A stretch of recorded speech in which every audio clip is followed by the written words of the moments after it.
What's up, Peep Squad is in the building. What's going on, my peeps, my peoples? What's up? What's happening? Let's get into it. Let's talk about Real Housewives of Potomac. It is going down, the season finale. I was like, OMG. It seems like Michael Darby, he is not playing around. He said Chris is unsuccessful. He's an unsuccessful restaurant owner, an unsuccessful business owner. He called him trailer pork. He said he don't have the right to touch me. I'm calling the police. The police. I was like, Lord have mercy, what's really going on? Crazy situation. What's going on, Chef Disaster? I was like, Lord have mercy.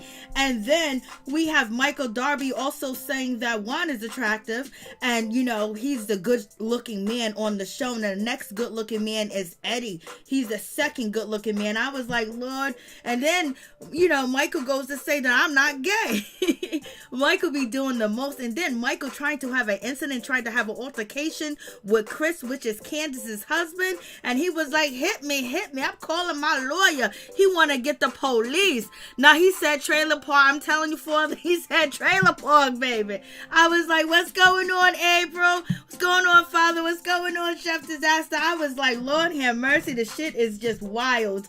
I was like, Lord, you got Wendy out here talking about Karen. You think you Miss Cleo? I was like, here goes Wendy and her ish. And then, you know, Candace done let the ladies done push her to confront Karen and get all up in Karen's face. And then, you know what? Her husband ended up getting involved with an incident with Michael Darby, because Michael Darby was like, oh, is Candace yelling at my wife? So he went to go confront Michael while all the ladies are sitting there having a good time. You know, Candace is yelling and screaming and doing the most because she felt like she was, you know, being set up by Karen. If Karen wanted to set you up, you would have got set up. It is what it is. But if Karen did have any inkling to set up Candace, then of course she's not Candace's friend. I believe that maybe Karen wanted Monique and Candace to sit down and have a conversation and talk to each other. Hey, Mother Earth, what's going on, baby? How you doing? And so, you know, with that situation, if she wanted them to have a conversation, maybe she wanted them to come to amends, to come to peace, but it wasn't going to happen, especially when the courts are involved. And now that the judge has thrown the case out and said it's mutual comeback, then it's all good. It's whatever. What's going on, ladies? Them demons are loose. Lord Vicky Johnson, you know it. Michael's out here flashing it. He's flashing that these guys look attractive. I was like, Michael Darby is a mess. He is not playing around. He was acting like, oh, and Chris was like, you know what? You always treating your wife like crap, and you talking to her like crap. Do that to a man. Do it to me. It seems like Chris was ready to go off because he was provoked. The same thing allegedly that people were saying that Candace Diller did to Monique, and Chris and Monique are one and the same. You get up in my face, you gonna get it, baby. But Chris hold his composure. He didn't start swinging and busting on Mike because he could have. And Michael would have went right to the po-pos and the police. Michael Darby was funny as shit. He was talking about, I don't know who this dude Eddie is, you know, aka Hamburger Forehead Wendy's husband. And Juan was like, well, if you would have came to Candace and Chris's anniversary party, you would have met him. He goes, why would I go to something like that? Why would I even go to something like that? I was like, Lord, Michael was being messy. Michael was messy when it came to Giselle. He was like, don't you want, you know, Jamal to be here with you? Don't you want him to be by your side? I was like, shit. Michael is acting messy just like his wife. They are one and the effing same, baby. I was like, what's going on? We got Robin talking about Juan want another baby. I was like, Juan don't want no another baby. He just want to survive and make it. Lord have mercy. What's going on, LSW? How you doing, baby girl? What's good with you? So I was just like, the drama. But, you know, Michael Darby came out swinging. He was like, it's a season finale. And you see how Ashley Darby did not want Michael Darby to drink any liquor or any alcohol. You know why? Because he would act up and show out. And that's the same reason why Karen didn't want to drink around the ladies, because you drink that liquor, you're feeling fruity, you're feeling froggy, you want to say things and let it out. And so Ashley was so bent ho on exposing Karen, but her husband has the same problem. You drink too much, maybe you might say too much, and Karen said too much one time, and Wendy Hamburger Forehead was there, and so therefore Karen is trying to watch herself drinking around these ladies, but she wasn't able to without being confronted and ostracized and chastised. And we see that Ashley want Michael Darby not to drink around the group because he acted up, and he was acting up. Michael Darby was acting up. He was trying to fight security. He was all back there where the production and the producer was, the camera crew, all just starting ish because he had too much to drink. And was Robin shading Candace Dillon when she kept saying open bar, open bar, open bar, because Candace Dillon didn't have an open bar at her anniversary party, and they were shading her for that. And let's get into Miss Wendy Williams. If you guys checked out the Wendy Williams show, R.I.P. to her mother, rest in peace, rest in power to Miss Shirley Williams. Wendy Williams said, you know what, when she was talking about the Real Housewives of Potomac, I believe it was on Thursday, she said, let me tell you what Karen did. Karen, she left her party early because she went and got her some KFC and sat in the car and ate chicken and watched the ladies on the camera because there were intimate cameras around. And what did Karen say she did tonight? Karen said that she was sitting in her car eating Kentucky Fried Chicken. So is Wendy, Miss Cleo, or is Wendy and Wendy Williams and Karen, Hugert having conversations and talking to each other? So that's the question, baby. I was like, Michael was just being himself. He was trying to hit into a certain someone who Robin's husband or whatever don't want to marry her, or Giselle heard it for herself. Lord, you already, Juan did it for the cameras. He did it for the show. He did it for the show, baby. Sorry, I had meant Mary. Google is at 4. Oh, that's all right. Kiss. It's all good, baby.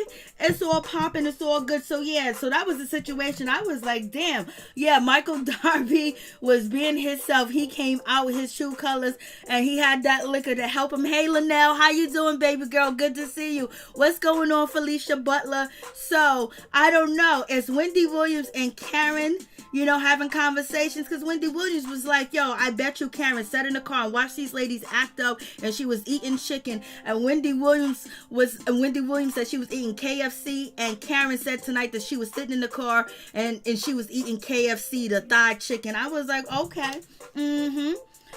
But when he said trailer park, he said unsuccessful businessman, I was like, Michael, you be doing too much. So you know how Michael, he be thinking he's, number one, he is it. So let's get to, Monique Samuels. Basically, she's going to counseling, and she's letting us know about her childhood. She was picked on. She wasn't accepted in the white community. She wasn't accepted in the black community because of her speech and her lingo. She had it hard. She was bullied, and all she tried to do was fit in, just like all these other ladies from all the other reality TV shows. She tried to fit in, but it didn't work because they don't like you. Once they don't like you, they don't like you. And it's just so terrible the way they're trying to force her out, kick her out, make her like this criminal, this horrible person, this bad person, the same way they are doing to Karen. Like, you can't make a grown woman choose who she can be friends with. Okay, Candace, I understand. You feel like, okay, Karen is my second mother. You should never call nobody your second mother like that you just met on TV and you haven't known since you was a child, haven't taught you to drive, haven't took you shopping, haven't took you for your prom dress, hasn't did none of that shit for you. You doing too much, you're too needy, and you got problems because of the way that you was raised. And Miss Dorothy is a beautiful woman. She came through slaying tonight. So did, Candace, but you're doing too much. These ladies are getting paid. They got friendship. This is a money-making business. I don't know if you get it. You can't make somebody choose and decide. Giselle and Robin and Wendy, they side with you because they want Monique off the show and they don't like Monique. So whatever advice that they're giving you is not really real. It's not in your best interest. They are only teaming up with you because they don't want Monique on the show. And now they got a reason to try to force Karen out and bully Karen because she doesn't pick. You know what's the greatest thing in the world is having somebody that's your friend that's real. Let's tell you that I'm not going to pick or decide between the two of y'all because you are my friend and she's my friend. How can you force somebody to pick?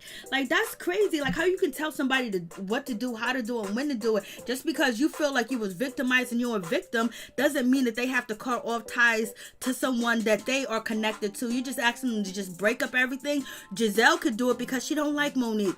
Robin can do it because she don't like Monique. Wendy could do it because she don't like Monique. Okay, so it's just like a crazy situation. So at this point, you know, Monique is going to counseling. She's getting some help, but they ask her, does she have any regret? And Monique Samuel says the regret that she has regret for her actions, but she does not have regret for defending herself. And that's just going to be it. And the counselor asked her to write a letter, and it is what it is. You know, she felt threatened. She felt like she was being attacked or she was under attack, and it was mutual comeback, and that's what the court decided. So therefore, it is what it is. Do you want her to cry? Why would you want somebody to say I'm sorry or on all this other stuff if they're not meaning it? Especially if you and this woman been going back and forth. You had a tumultuous relationship. At one point in time, you did have a good relationship, but you got to respect somebody that's going to be honest and not fold under pressure and say what the whole world want them to say, you know? So it is what it is with that situation. I was like, shit.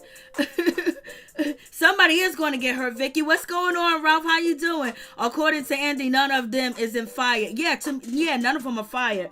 I don't think so at all. I don't think any of them are fired because everybody did what they supposed to do this season. You know, Giselle didn't do much, Robin didn't do much, but at the end of the day, her party threw it off and she was mean to Karen and all that other good stuff. So Wendy was in everybody else's business, whiling out, giving her 2 cents like anybody wanted her 2 cents. She needed to take her 2 cents down there to her assistant, professor teaching job, baby. But anyways, moving on from that situation, we have Michael Darby. He's basically telling Ashley, like, I don't even know why Juan is marrying, Robin. Like, not from my standpoint, not from what we talked about, not from what I heard. So it seems like Juan has been open to Michael Darby and told him some things. And Michael Darby is shocked about the situation. Like, he's really going to propose to her. And Ashley did try to clean it up tonight and watch what happens live and say, oh, they had a conversation. Oh, Michael just thinks that if he wanted to marry Robin, he wanted to propose to her, he would have did it a long time ago. Why would he wait till now to do it? So, you have that situation too. So Ashley's trying to clean it up, and make sure that Juan and Michael Darby relationship stays cool or whatever. And Ashley's shocked. Ashley's trying to get the tea because Ashley wants to spill all that tea, baby. Each and every one. We are calling Wendy number 2 pencil. Lord have mercy. Oh yes, number 2 pencil. She had on that white dress, baby. It was sticking to her body. It was slithering and it looked terrible. Everything was awful. Like, she had no backside, no front side. Only thing that was sticking out was them shoulders was sticking out, and that hat looked bootleg, baby. But maybe it wasn't. Maybe she borrowed it from Giselle. Michael looked like he was thinking about you had too much wine. You had too much Ralph. Louise White, what's going on? Wendy has way too much to say. She always got too much to say. She get on my nerves. It's like, damn, nobody says nothing to this lady. Like, I can't wait till it's her turn to get it, because she act like she's in control, like she's dominant, like she's better than everybody. She can step in and what she say is gold. Nobody want to hear what you got to say. Take your ass to Wendy. Do something, Lord. I mean, she just be doing way too much. And Ashley is shady than a mother sucker. Ashley's back to her old shady self. Ashley's doing what she been doing, being shady towards Karen. But one thing is for sure, Karen, Ashley, and Monique need to get together and get it correct, because they want Karen and they want Monique out. And so therefore you have to make it equal with the filming, because they're gonna do their best. They are plotting, and they've been plotting. And so they better watch out. Ashley, you better pick a side. But Ashley really don't have to pick a side, because, when it comes to the ladies, when it comes to Giselle, and Robin, they kind of timid of her, and Ashley gets them off her back real quick, and she can laugh and grin in their face and keep it moving. She was like, yes, I wrote a statement for Monique, and what? And what? You guys ain't gonna deter me or try to tell me what I need to do. And then we get to Candace and her mother. They did look good. She says she's looking to Karen like a mother. That should be an insult to your mother, because you just met Karen. You haven't known Karen for even 10 years. You haven't even known her for 6 years. You haven't even known her for 7 years. You haven't even known her that long. But you in so much need and dire need of an older woman to give you that nurturing that you didn't get as a child. Now you're running to Giselle, you're running to Robin, and you're running to Wendy. And so they're guiding you the way that they want you to go to benefit them, not anything to benefit you. So it is what it is. And she's talking about having a baby. She's looking for a house. Hopefully her baby will get to know its step brothers and sisters. And hopefully Chris's kids will be welcome into their house. If they're not, or they trying to make something happen with that situation. So is she gonna have a baby and they ain't gonna know it's brothers and sisters and meet one day and say, hey, we related? Like, what's going on with that situation? Way too much. So, it is what it is. And then Karen basically is getting ready to make her money, do her thing. She's happy that Ray's in the building. Her husband is loving her down. So it is what it is. But the situation that's going on with Karen is basically she's being called out for trying to set up Candace Dillard. That's the situation that she's being called out. And basically she's saying, I did not try to set them up. And she's going to send out a group text basically saying that the times are different. She's telling Monique to come early, Monique to come at 4:30, Monique to come, at 4. Please be here soon. Please be here early, because I got to get ready at 5, because the event is starting around like 5:30, 6 o'clock. She got to get dressed at 5 o'clock. So she's basically saying, this is the timeline of me talking to Monique and asking Monique to come at 4:30, so they can have 30 minutes to chill, 30 minutes to have a conversation or whatever. And Monique is agreeing to that situation, but the time did change. Shit happens all day.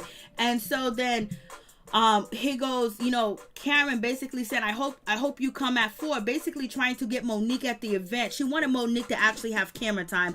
In my opinion, the season finale was today. And then, when this episode was last week, there's only one episode left. So basically she's trying to get Monique on the episode, trying to give Monique some camera time to talk about the situation, or just for people not to forget about Monique, because she has been iced out. And Monique said that it is really triggering for her to be iced out. Hey Keys, how you doing? Thank you so much for joining. I really do appreciate it. Much love to you, baby. Hey, what's up, Major? What's going on? Thank you for joining. I appreciate it. Chick, baby. Thank you so much, Chef Disaster. I appreciate y'all. So, you have this situation where, sometimes you can make plans for people to come at this time, that time, especially when you're running close. But I really honestly believe that she just wanted Monique to have camera time. And I don't think I don't think Karen would have been pissed if Monique would have bumped into Candace, But then that would show, if she did do something like that she's actually not Candace's friend. I think Candace is forcing Karen to do something that is not right. A real friend wouldn't do that. A real friend wouldn't force you to choose between one another. Thank you so much, Chef Disaster. I appreciate that so much. Peep Squad is in the building. You guys, please go check out Chef Disaster YouTube channel. He's about peace, love, and happiness and relationship, and to understand the mind of a black man and understand relationships. Thank you so much. I appreciate you. Thank you, Keys, too. You guys are so sweet. Thank you so much. So, you have this situation, and, if Karen did it, then she ain't, Candace's friend. But if you think about it, from this whole season after the incident took place, Candace hasn't really been Karen's friend. Candace has been attached to Wendy to the hip, to that nasty, ugly number 2 pencil, slithering, flat, wobbly, disgusting, ashy, and dry hamburger forehead hair Wendy. So therefore, and attaching herself so close to Giselle and Robin, how does Karen supposed to feel about the situation when you are aligning yourself with people that's always trying to attack Karen Karen and dog Karen out. So if anything, Karen should say that you are not her friend. If you want to be real, Chef Disaster, you're so sweet. Thank you so much. You guys, please go check out Chef Disaster YouTube channel. He also has a lot of poetry. I mean, some of the poetry that he puts out there and he speaks with the beats behind it, it sounds like, an old jazz club like Dead Prez. I mean, it's just really beautiful. So please go check him out.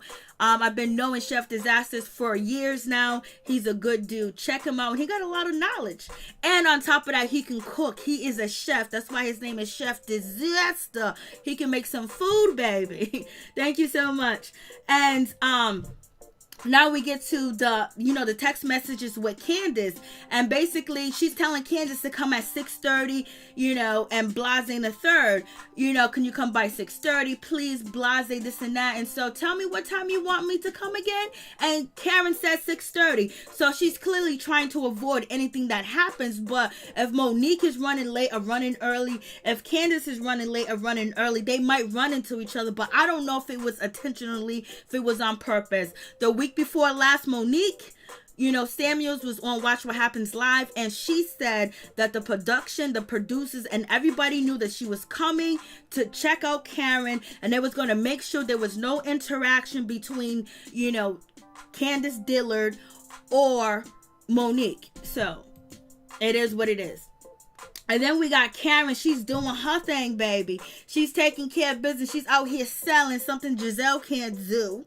Something that Robin can't do. She's on TV selling and selling and selling, baby. And she ain't selling cheap-ass shit for $29.99. It's $59.95 plus tax, baby. And you get some free shipping. So Karen is out here doing her thing. She's actually... Oh, thank you so much, Chef Disaster. I really do appreciate that. Much love to you. Support your brother.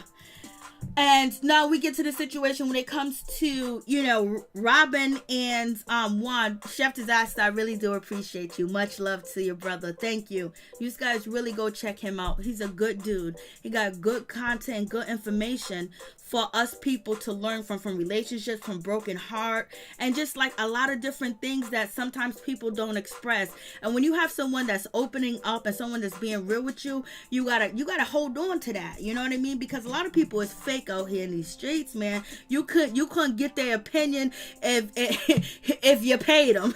So moving on from this situation. So now we have, Juan is out here and basically they're going to counseling. They should have been going to counseling a long time ago. It looks like Juan is going bald-ish. And so, Robin is out here like, he is not a hands-on father. He hasn't been around. When I was pregnant, when he was running the NBA, I didn't care what he was doing because he was not involved in our lives. And so he could have been doing this. He could have been doing that. I don't care. I just gave up. And he was like, what you mean I haven't been around? He was like, what about the second pregnancy? Because basically Robin's saying he hasn't been hands-on with their boys. And he kind of agreed with the first one, but he said the second pregnancy? What are you talking about? What are you saying? What are you saying? And he was like, let me tell you, you think I could have been a better husband for you? You could have been a better wife for me. I was like, but if you want to get my honest opinion on this situation, I think Juan loves Robin as a sister, as a mother figure, as so much, because when him and Robin got together, he lost his mother and his father, and Robin's family took them in, and she was like his sister. She was like everything to him. So that's why Robin is in charge of the money. She's in charge of everything, and she just throws the money away. She has no concept. And Juan not being raised by his family or really having guidance to how to control money, his bank accounts, and taking charge of his finances and not put it in just Robin's hand because he trusts her, they end up falling. They both failed each other. But I think that him being a young man at the time and that tragic type of, event that happened to a young man like that, and he latches on to Robin and her family, it was like a second family to him. So I feel like he's not in love with Robin, but he doesn't know nothing else, because when he thinks about his parents, when he thinks about his childhood, here comes Robin, and she did this for him, she did that for him, and ultimately, they end up having kids and end up getting together, and they were together, but he never really lived life because he was living a lot of his pain and didn't get help for the pain and the grieving that he went through. And Robin was his support team, and she was there for him. And so I think he's mixing loving her as a person and loving her, being supportive, mixing it up with being in love with her. And in my opinion, and this is why he's straight. He said, I wasn't getting no love, I wasn't getting no affection at home, and he ran the streets. And you also got Karen out here saying that Robin needs to dust off that couch, so he don't really like what's down there between her legs. And Juan not having his mother and father around, the last thing Juan would do would be abandon his children. So he will put up with anything to be with his children and be in his children's life, because if she would have gave all my money away to a man that I have no idea who he is, she would be out the door. And then on top of that, she flipping houses and she lose money. Then on top of that, she got a business and she ain't paying taxes. It's time to go. Like, you haven't learned, obviously, but it is what it is. So you have that situation, and he's going to propose to her, and he was pretty upset. He was like, you ain't gonna sit here and dog me out. And Robin coddled Juan so much and expected so much from him, because she felt like she gave everything to him. She gave her mother, she gave her father, she gave her heart, she gave everything to him. And for him to not reciprocate it the way that she wanted to, it pissed her off, and she kind of abandoned the marriage, and she's the one that filed for divorce. And I think they needed some time apart, after college. They should have got some time apart and spread their wings and realized to see if they were meant to be together or if they wanted to be together, because there's a lot of codependence going on, because Robin feels like his mother, his savior, the Superman, and Juan didn't have nobody but Robin. So therefore, you're going to be loyal to someone that, pick you up while you down, but doesn't mean that you're in love with them. You may love them as a person, but like he said, there was no romance. There was no sex. There was no nothing. Robin was done. She was finished with the situation. Juan said the box ain't clean. I know, Ralph. What's going on with that? She don't do shit all day but throw away money. Why ain't the box clean? Hey, Norris, Tony, I didn't see you, baby. Felicia Butler. Karen isn't selling games. She's machine hats and Jose huge makeup. She's selling real deal Holyfield on HSN. There you go, Felicia Butler. All day, every day, she's doing it. You killing me, Ralph. He did say it though. Ralph, she needs to go on Summer Eve's commercial. Y'all are wrong.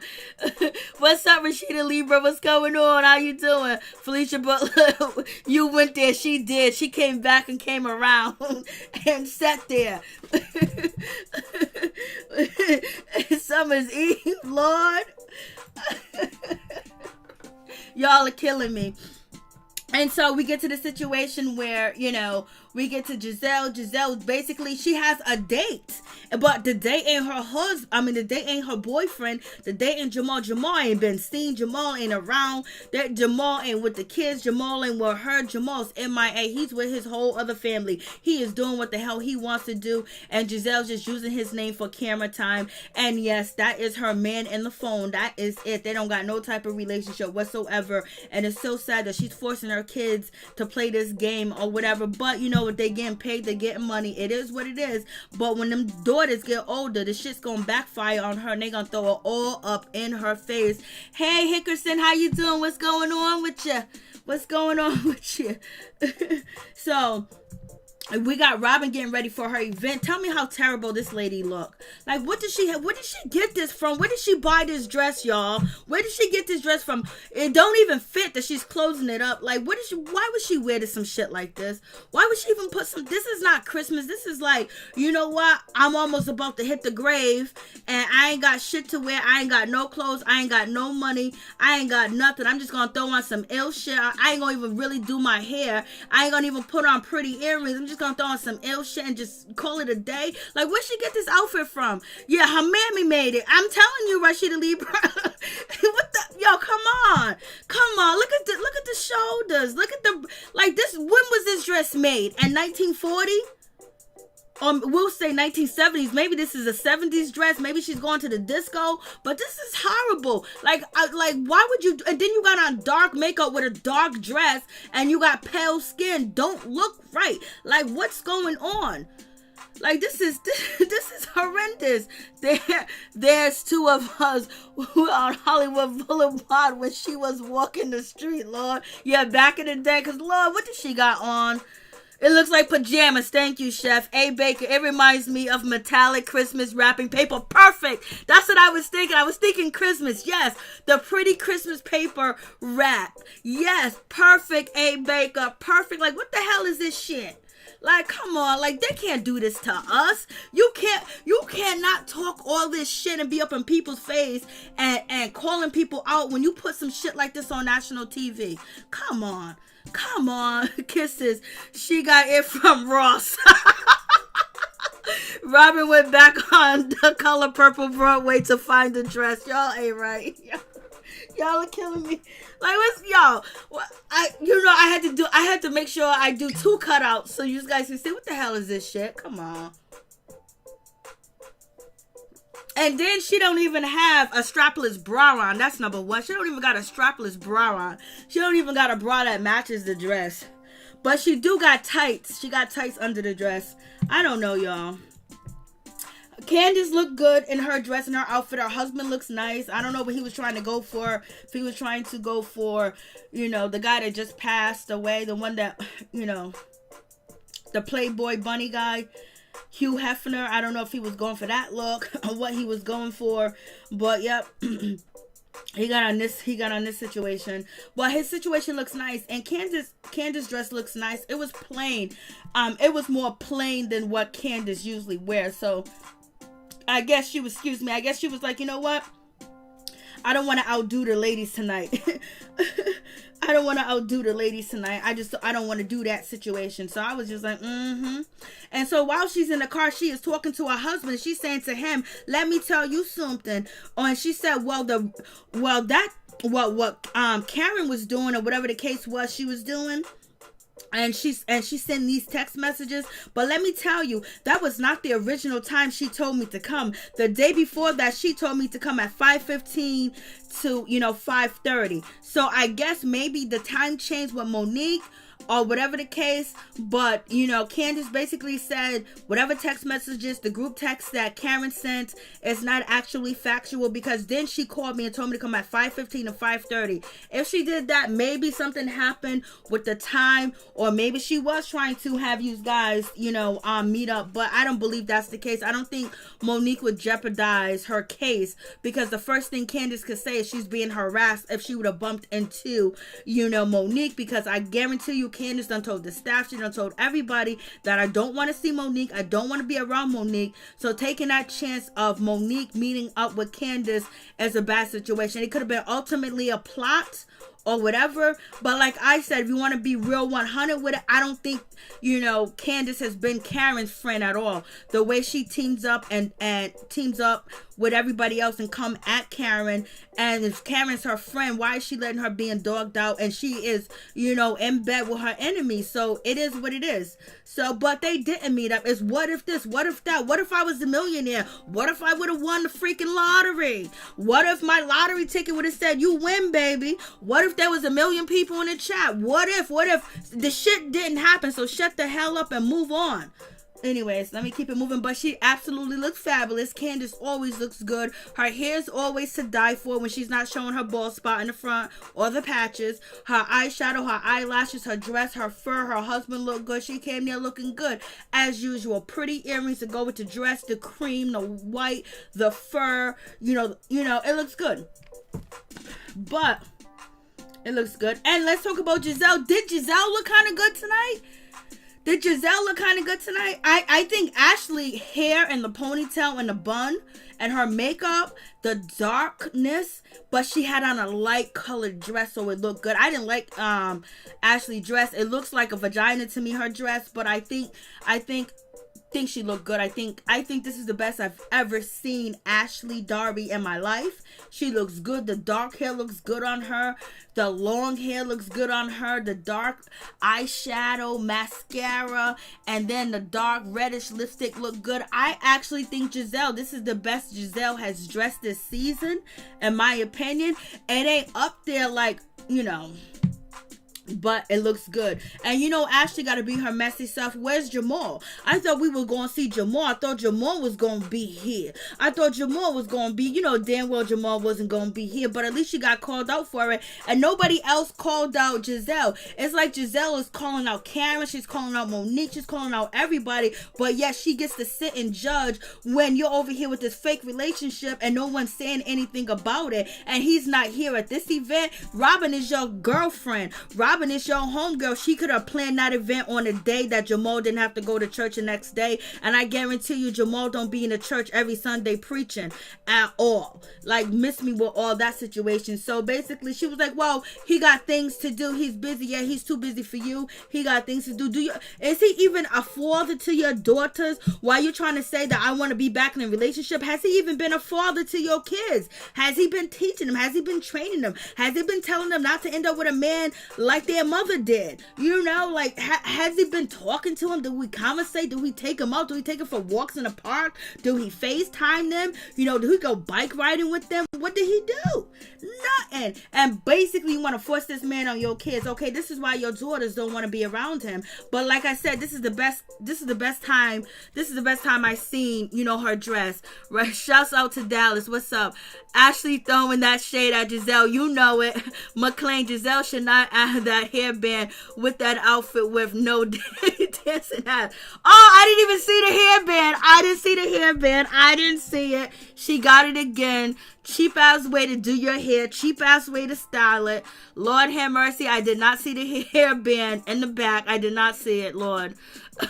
I am not feeling Giselle necklace. I didn't feel a necklace. I don't know what it is. It looked like she got a hanger and she glued the hanger together and put it around her goddamn neck. Some clear plastic shit that she found somewhere. She found at the thrift store. She found in somebody's trash. But I still must say, this is the best I've seen Giselle this season.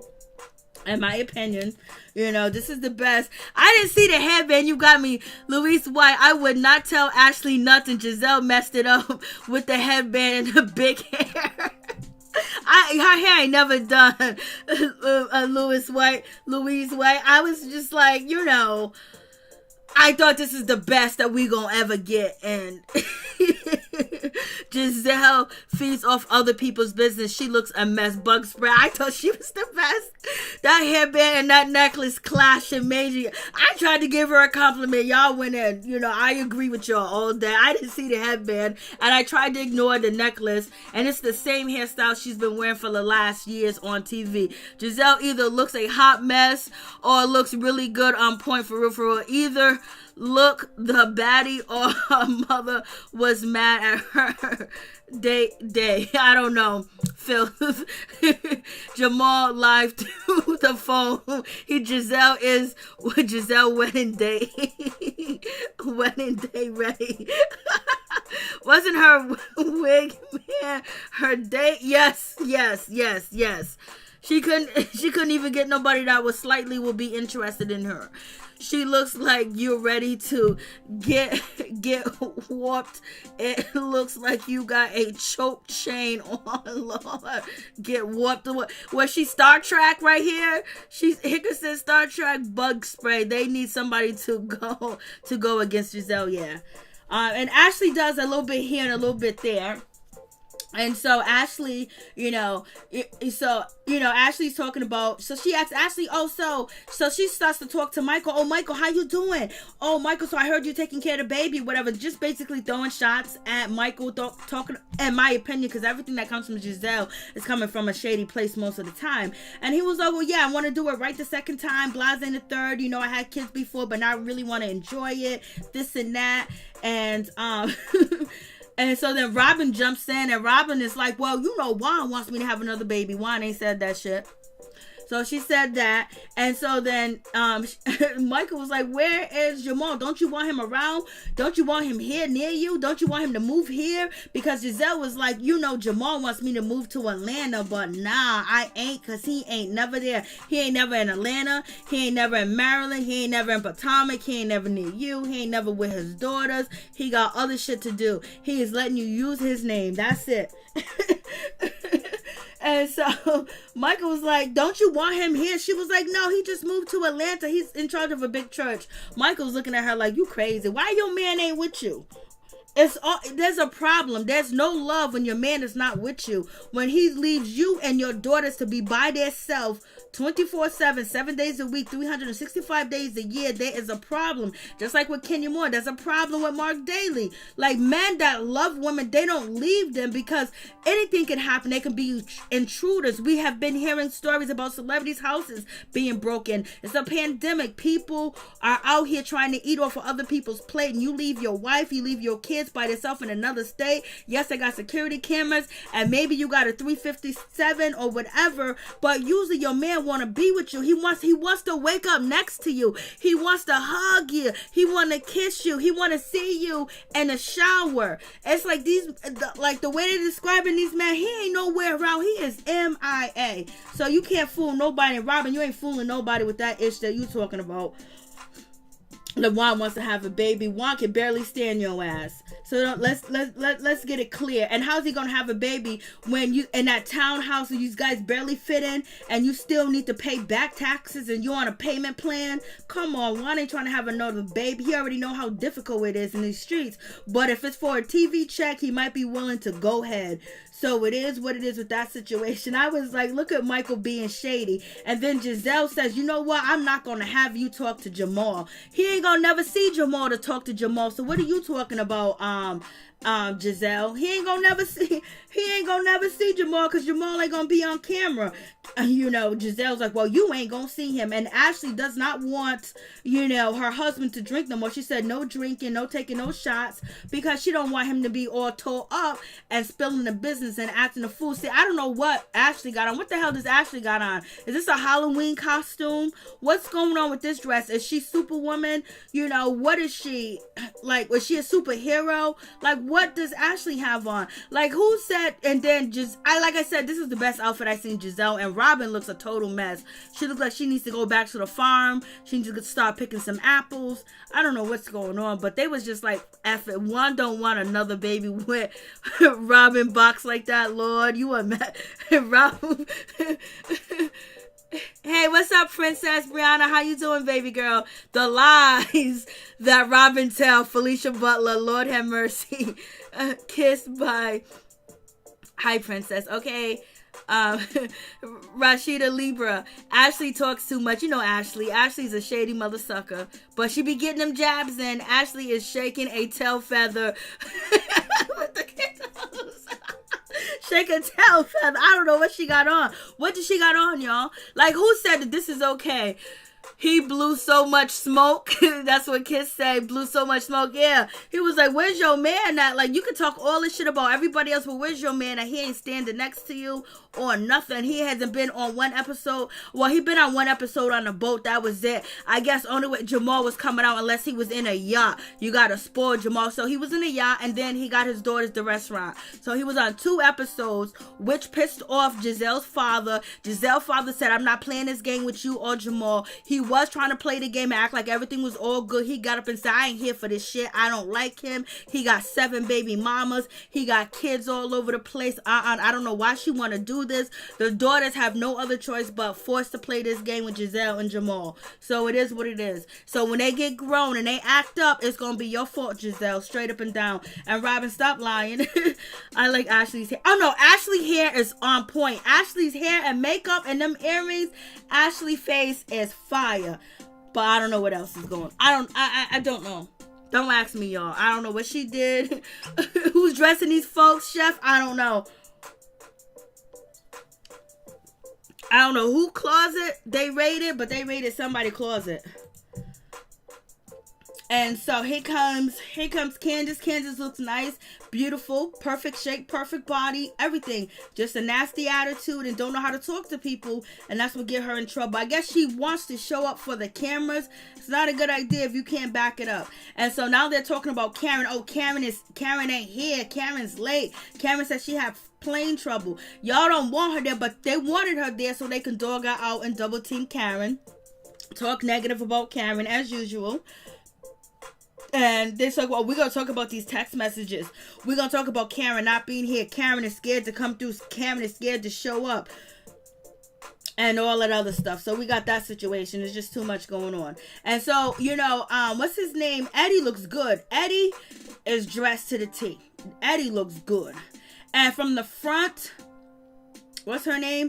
Wendy Hamburger Forehead, number 2 pencil. She looks okay. She got a new wig on. So therefore, with this new wig on, she had to put a hat on because you know damn well that she just threw the thing over her head and it wasn't because she's used to having her hair sewn. She only does sew-ins. So she might have, this shit looks like, thread hair. It looks fake. It looks cheap. It is what it is. Robin just looks a mess. Robin, you should go home and change at your own event. Everybody's dressed better than you at your own event. It's a mess. And then on top of that, she don't even got on a strapless bra. So this is Wendy from the back. There's nothing there. It is straight down. So sometimes when it looks like she got a booty, I think she has booty pads. I was like, damn, she don't got no ass. Not a pink, not nothing. So when you take that dress off, it's just flat. It's a board, baby. It's flatter than pancakes. It is flat. It's like walking on the floor when Wendy take off her clothes. It's like looking at a wall. That's how flat she is. But she got them big old shoulders. So she looks like an entry and an exit, of a doorway. Just shoulders. That's it. Straight down, flat and shoulders. Come through and come out. I'm like, Lord. I was like, what does she got on? They can't wait to dog Karen out. They can't wait to get into Karen. And so we have, Michael asking Juan, like, so is there going to be something special tonight? Is something really going on tonight? Is something going to really be good? And he was like, nah. So now we get to this situation where they sitting here. First thing they got to talk about is Karen. Yeah, Karen is the topic because she's popping, she's hot, she's making money, she's doing what she's supposed to do, and she don't even shade y'all, sit around and talk about y'all like the way y'all do. Wendy ain't got nothing going on. She still got the forehead hair. She got the hat. She just looks a hot mess as usual, but I do like the white. Candace always looks beautiful. It is what it is. And so the first thing they sit down, oh my God, Giselle, if I was you, when Karen turned around and said what she said about Juan, when she said, that you better watch out how much your husband be drinking, because when he drinks too much, he be talking, and that's when Karen said that he said Rob needs to dust off that couch. Wendy was like, I wanted to say what? She's like, I thought I was one wife for a second. I wanted to turn around and say bitch. And so she's just as ignorant and trashy as she wants to be. Ain't nothing professional or classy about her. You know what I mean? But because basically she can't take it in account that a woman don't want to drink. She's supposed to be a professor. She's supposed to be so knowledgeable. But if somebody doesn't want to drink around women, you should be the first one to talk about not pressuring somebody. Y'all been pressuring Candace to go after Karen as much as possible because you wanted Karen to get on your team to ice up Monique. Therefore, she can't come back to next season. She don't film and she lose money, but she still got more money than all three of y'all put together. So your tactics don't work. And then on top of that, she's gonna get y'all at the reunion. So it's gonna be what it's gonna be. God don't like ugliness, and y'all are ugly. Y'all are trying to kick somebody and beat them while they down. But when you do that, you better go ahead and dig a grave for yourself, because you're gonna have to dig one. And Robin's gonna be embarrassed next season if she don't get married to Juan, and when Juan has some cheating allegations.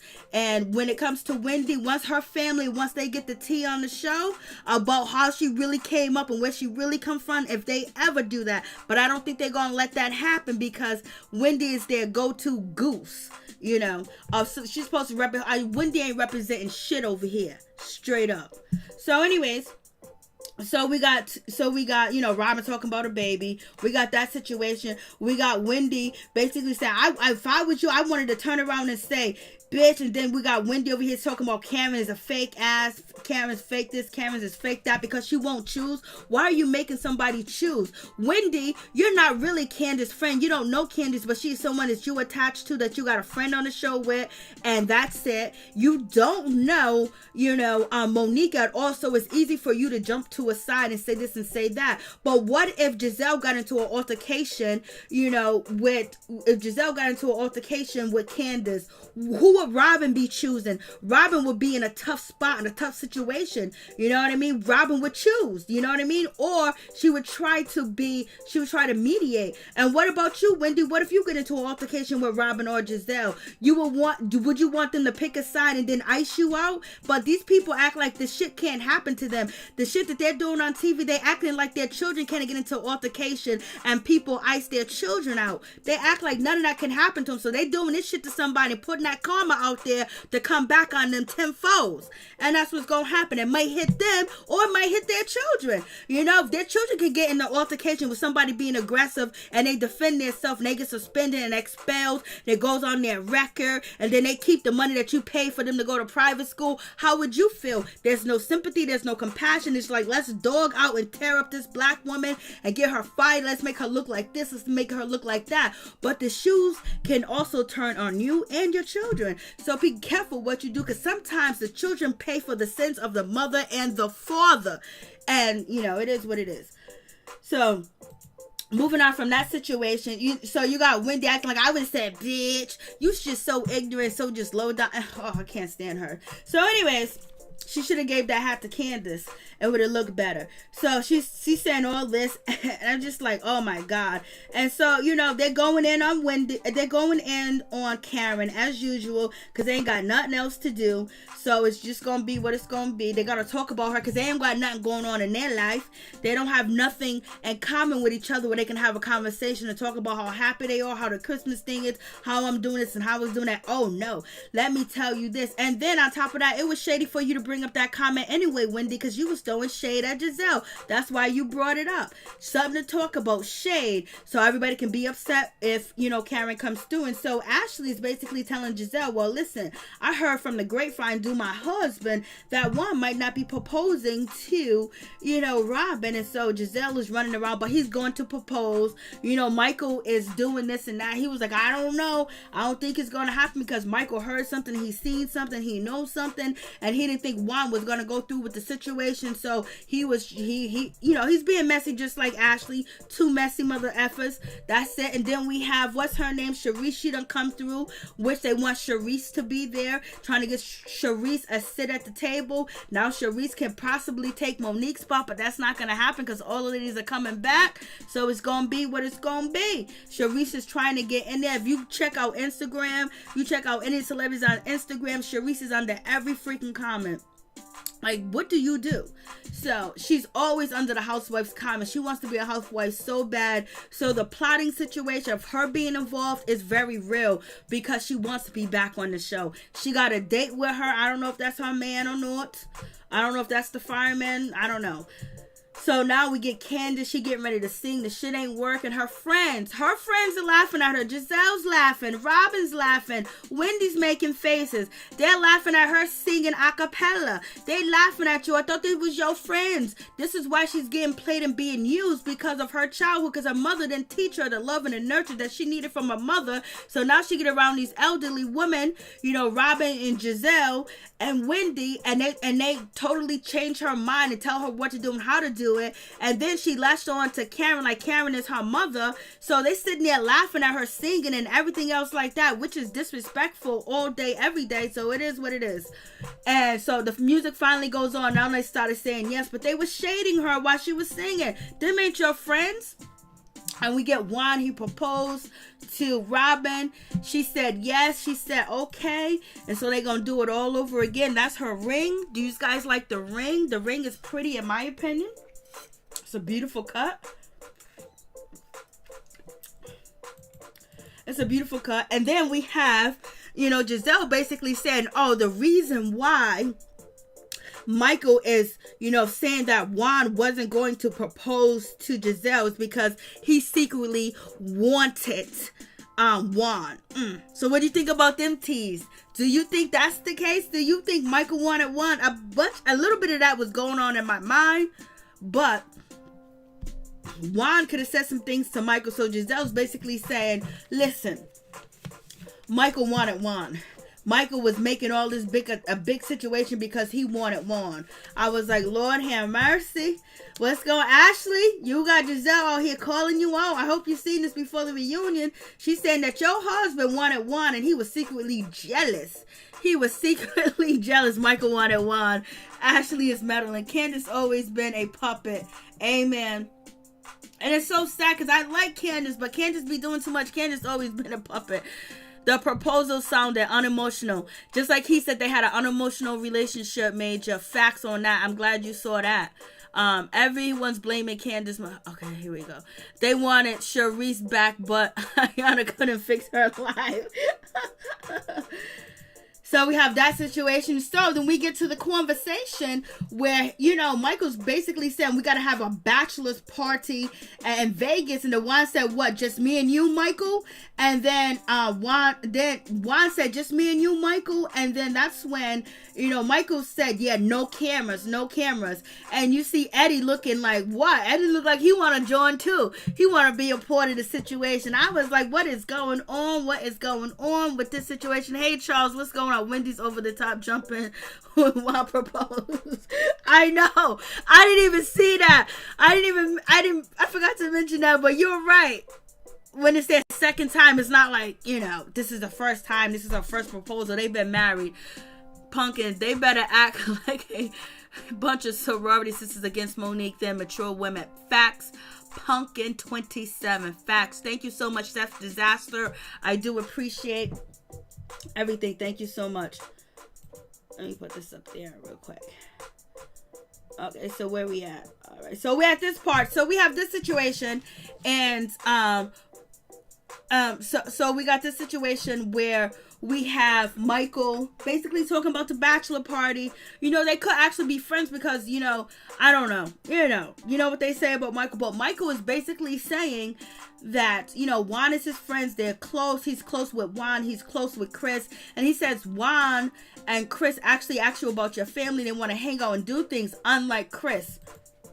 Because Chris has an unstable woman. Michael can't even hide it. Lord have mercy. Lord, the proposal is just for show. And here comes Karen and her husband. She comes through. Really, Dr. Mr. Darby? Really? Yes, he did. And Juan was playing. I don't know if Juan was being sarcastic when he said, just me and you, Michael. And I don't know if he was saying that sarcastically because he heard the rumors that his wife, his fiance knows, and the other people said that Michael Darby says that he wanted blah, blah, blah. So I don't know if he was being, sarcastic. And Michael Darby was like, yeah, in Vegas, no cameras, man. Didn't Michael Darby just get caught out and doing something at the MGM? Like, what's going on?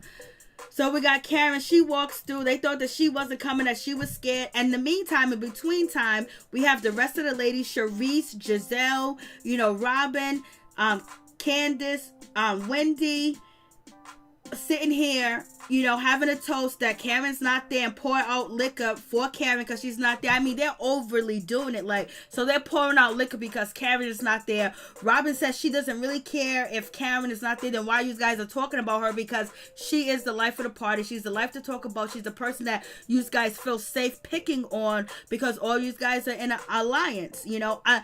Ashley's in and out of alliance. You know what I mean? Ashley just moves like she wants to. Her alliance is with Monique. And that's it. But she plays the game. She knows how to politic. And too bad Candace doesn't know how to politic. Because if Candace knew how to politic, she wouldn't be in a predicament that she's in. So it is what it is. Yes, Juan was drinking at Major. So we have that situation. And then moving on from that, Karen was mad shady when it came to this situation. Karen was like, listen, I showed up to Robin's event. This is Robin's moment. And she doesn't have many moments. I was like, ooh. She said, I'm going to let Robin have this. This is Robin's moment. She doesn't have many of them. I was like, Lord, Karen came through. I was like, what's going on? Oh, Lord have mercy. So, we have that situation.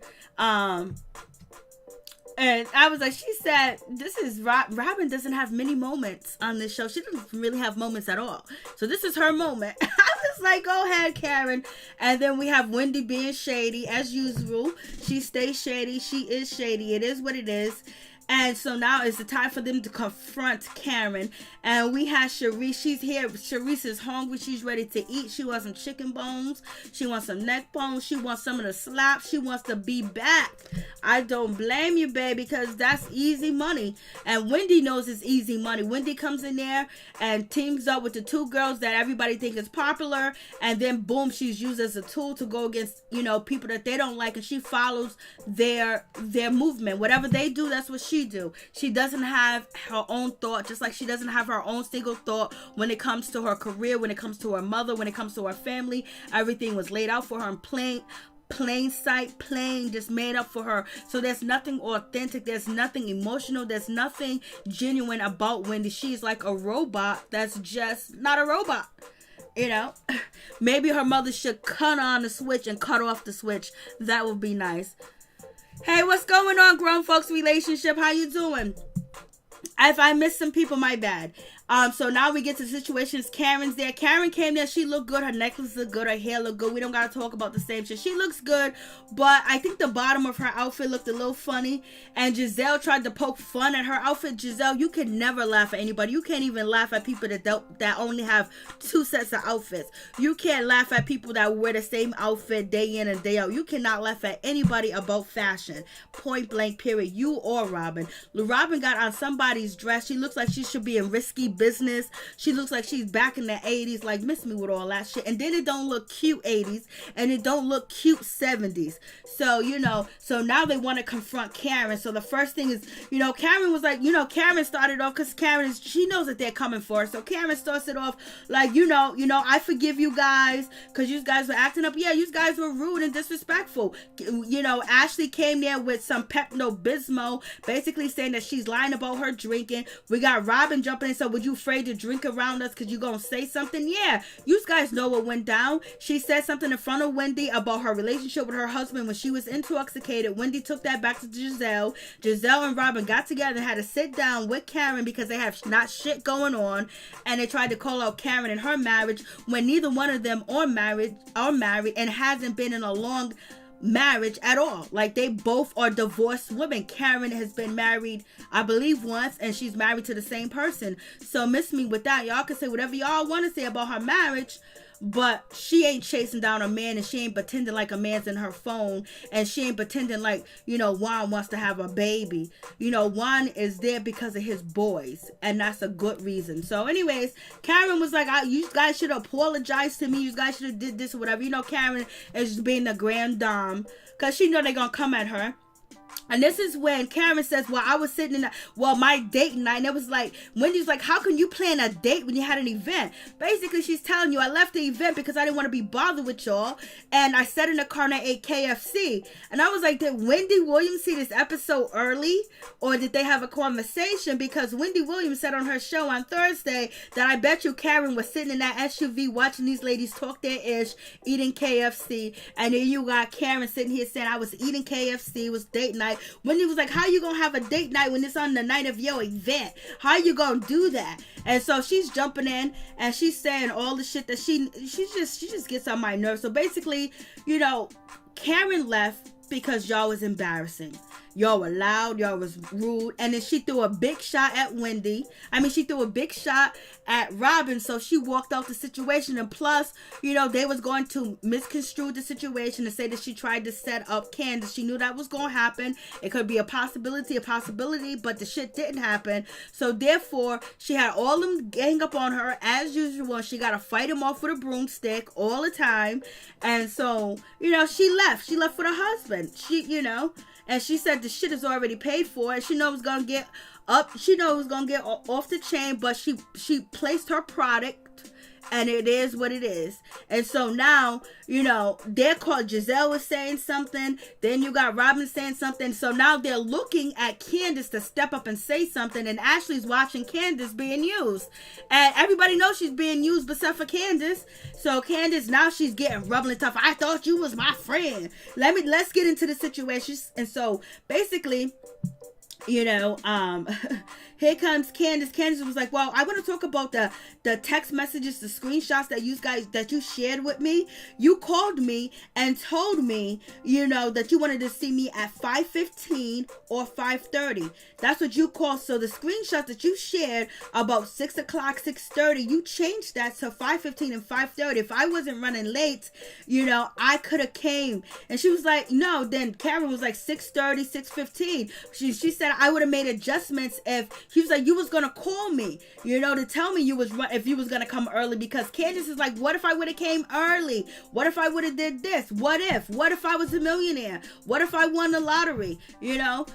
Whatever the case is with that situation. So it didn't happen. It could have been a possibility, but I don't think it was going to happen, because that's not what the cameras wanted. If the cameras wanted the shit to happen, it would have happened. They would have held Monique's ride.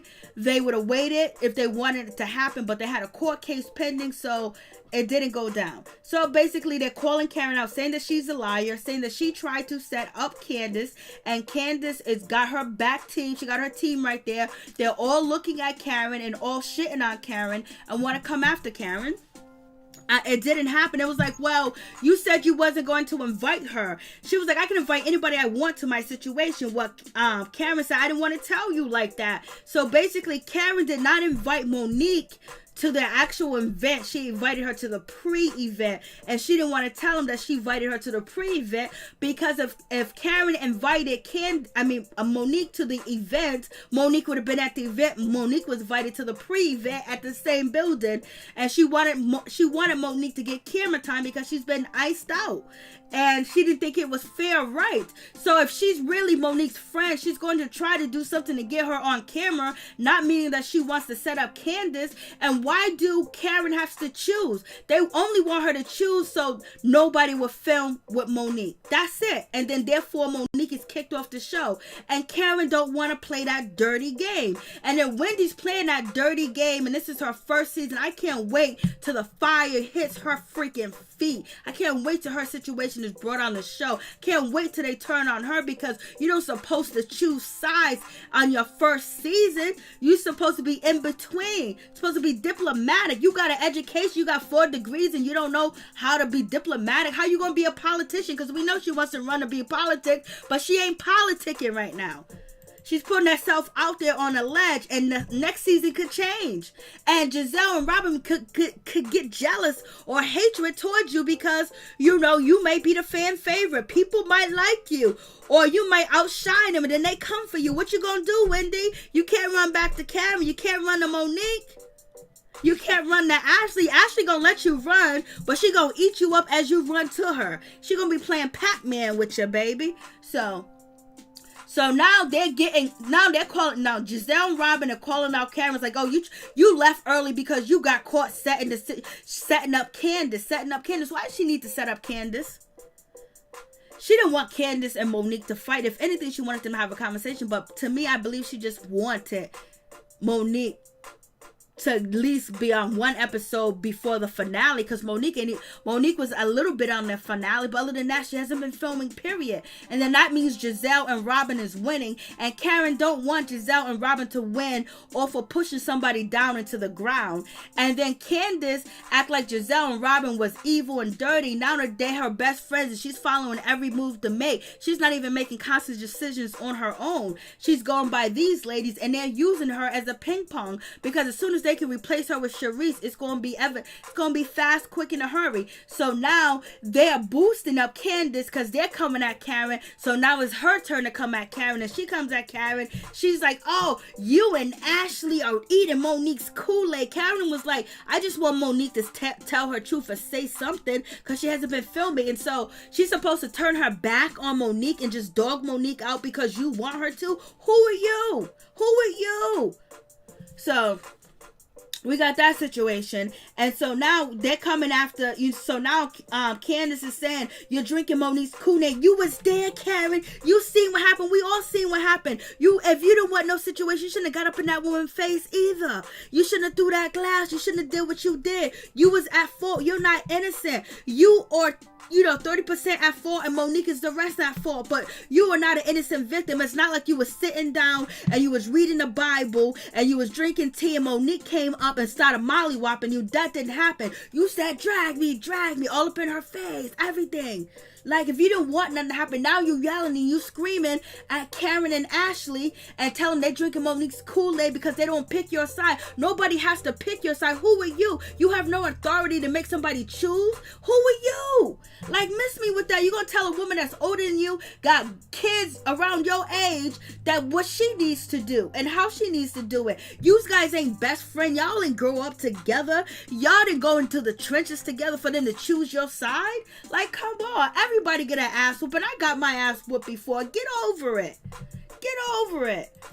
So we got that situation. Now Karen is saying, I knew it wasn't going to happen. Now you have, Wendy jump in. Wendy's like, oh, you Miss Cleo. And so now Candace is going off. Candace, now she got her backup team. And she was like, oh, you messed up. You know what happened. And you guys are picking her side. You guys are choosing her. And you know how she dogged me out. You know how she hurt me. She's online talking about me just like you were online talking about her. It's vice versa. You are not innocent. Because if you want to play innocent, you wouldn't feed into anything that's on the internet, but you're still on the internet talking ish. You still disrespecting people. You still doing the most. And what if somebody runs up on you? What are you gonna do? Nothing. You can't even defend yourself. And that's the sad thing. If you're gonna talk all this shit, be able to defend yourself, but she can't. So we got that situation. So it is what it is with that situation. And, it's going down. And so Candace is basically really upset. She's calling out Karen, basically telling Karen that she's not her friend. You're messed up. You tried to set me up. And you're drinking Monique's Kool-Aid. What side of the story do Monique you need to tell? You was there. You seen what she did. You seen what happened. And so we got that situation. And that's going to be it. And so as Candace is acting up and being immature and yelling and screaming because she has a team, she has a gang behind her, Michael's feeling a certain type of way because he feels like Ashley's being yelled at too. So he goes to confront Chris and he says, Chris, you need to get your wife. You need to get your wife under control. And then Chris turned around and said, I don't need to do a mother effing thing. And so then it went down from that situation. And so then Chris started to push, Michael backwards. And Michael was like, look, get your hands off of me. Why are you touching me? Call the police. I'm going to sue. I'm going to sue. I'm going to sue. Michael was totally drunk out of his ass. And Ashley should understand why Karen don't want to drink, because shit can happen like this. So Michael is totally off the chain, totally doing the most, And so you see how Michael was in Chris's face or behind Chris, talking ish to him, telling him what he needs to do, get his effing wife. Chris turns around and says, yo, you better get the F out my face. I don't gotta do nothing. And Chris is feeling like this man is hovering over me. He's intoxicated and he's a threat. So Chris jumps up. He turns around. He starts to, put his hands on Michael's stomach near his chest and started pushing him back, baby.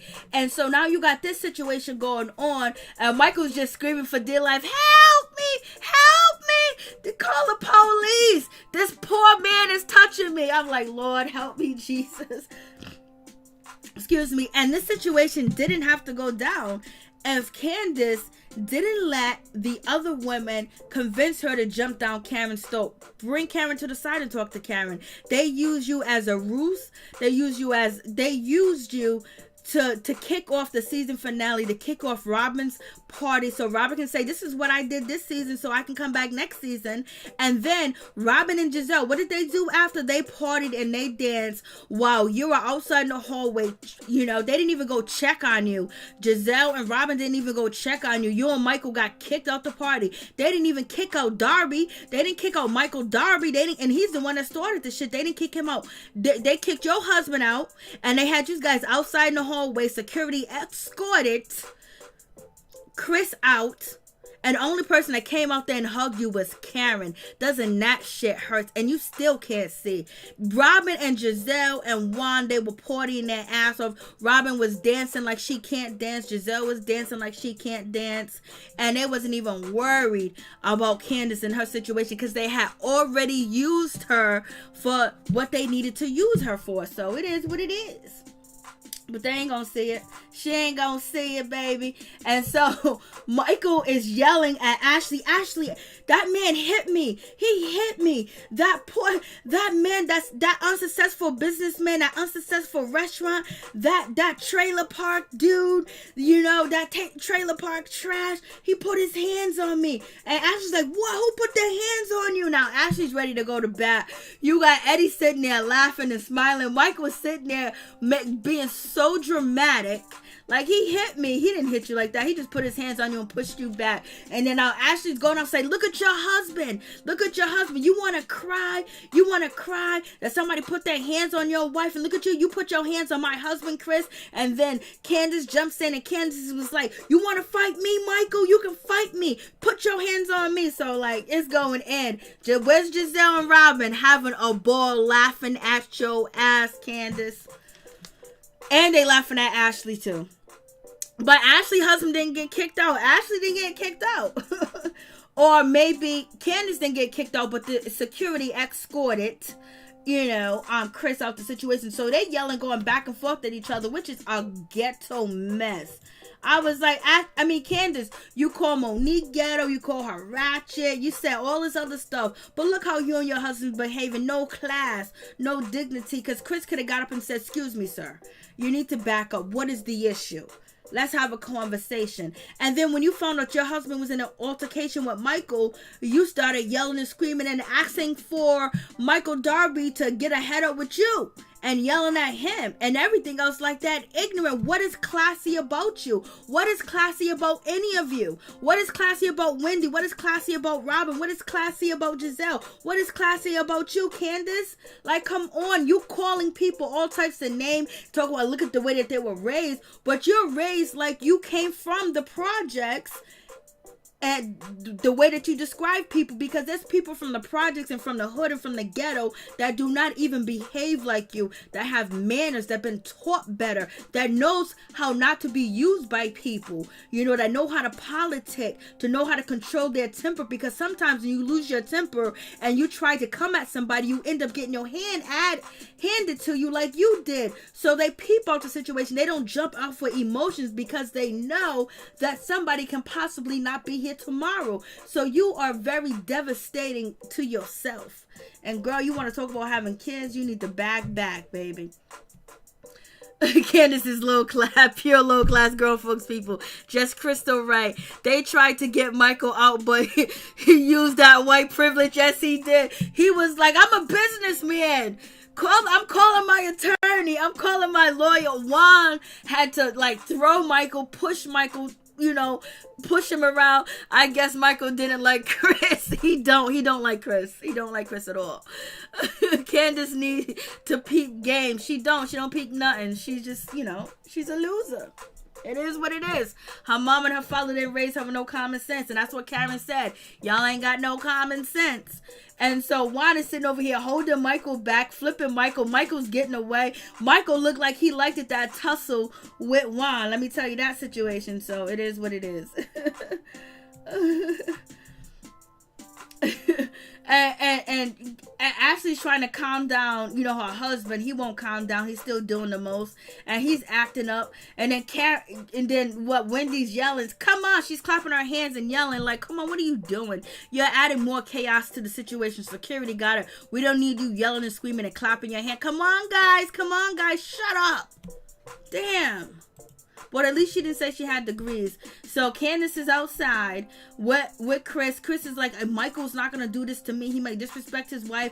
But they're out by themselves. How come there's nobody hovering over you two? How come, Giselle's not there? How come Robin's not out there? How come Wendy ass ain't out there? She because they don't give a damn about you. But anyways, they're out there.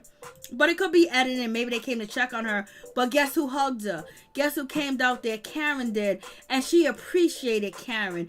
And she didn't have all that nasty shit to say, because the way that she behaved and yelling and screaming at Karen and Ashley, and ultimately got her husband in an altercation. So the shit that you do affects your husband, because now another husband came after your husband because you was coming after their wife. And you have not learned a lesson. You haven't smartened up. You haven't did anything that you're supposed to do. You are constantly the butt of everybody's jokes. You're constantly in chaos because you don't know how to sit down, relax, and take a moment and breathe, and not know when you're being used. But she had love. She hugged Karen. She hugged Karen and everything. See, they escorted his ass out the situation. Where are your friends at now? And then and Michael, he went back there to the production and the producers, wherever they were filming and taping, and trying to fight with them and saying all types of stuff, saying that they ain't doing their job. Get your hands off me. Don't touch me. I'm calling the police. He got his phone up in the air. He's just acting a complete damn fool. Complete fool. Complete fool. So that's the situation. You guys tell me what you think. If you want to say something quick, let's do a quick call-in. If not, we'll just call it a night. Oh, thank you so much for the Cash App. I do appreciate it from the bottom of my heart. Thank you so much to Chef Disaster. Thank you for the Cash App. I appreciate that from the bottom of my heart. Thank you so much. Thank you for the Cash App. If anybody wants to call in, please call in. It'll be greatly appreciated. If not, we're going to get to Real Housewives of Atlanta in a few. I have to put that together. And then we got Chance and I Love New York and Yummy. We got to put that together. So the after show hypocrisy from all the other ladies giving Chris Dillard a pass was so lame. Facts. Just crystal facts. Camilla L. Michaels, a Trump supporter. Charles, yeah, she ain't mentioned the degrees for some episodes, like 3 episodes, like at the last 3 episodes. Yo, that coleslaw be fire. I see why Karen went off. What's up, Dave? What's going on, Dave Hart, Bay boy in the building?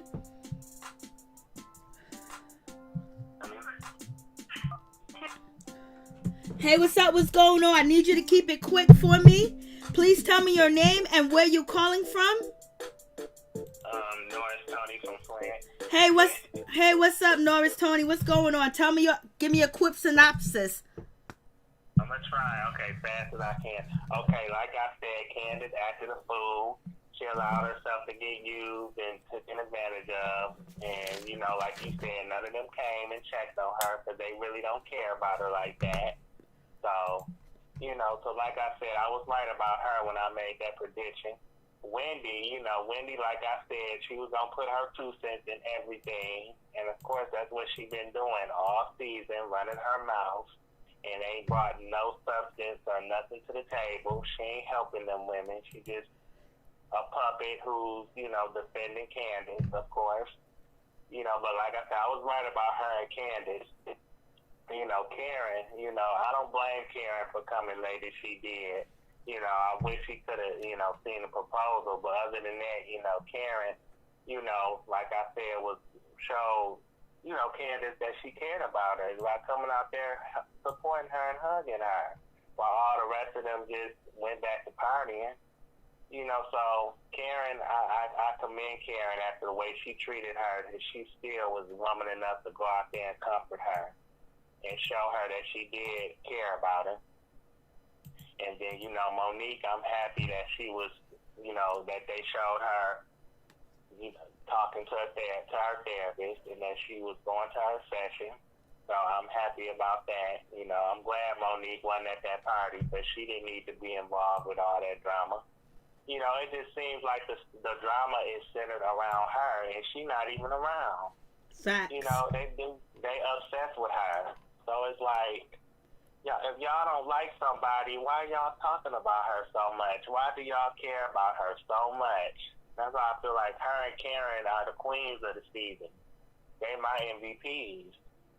because you got them women got their names, them two women's names in their mouth so much. And then, you know, Michael acted like a hot mess on crack. He acted like a fool. I'm like, come on, Michael, you too old to be doing that mess. You could have approached that man better than that, you know, drunk and all. And, he could have. It's like, you too old to be acting like that, and you embarrassed the heck out of your wife. I mean, Ashley, you know, shouldn't have said nothing to Chris at all. I think she stirred the pot up by saying something to Chris. She shouldn't have said nothing to Chris. She should have said something to Candace, if anything.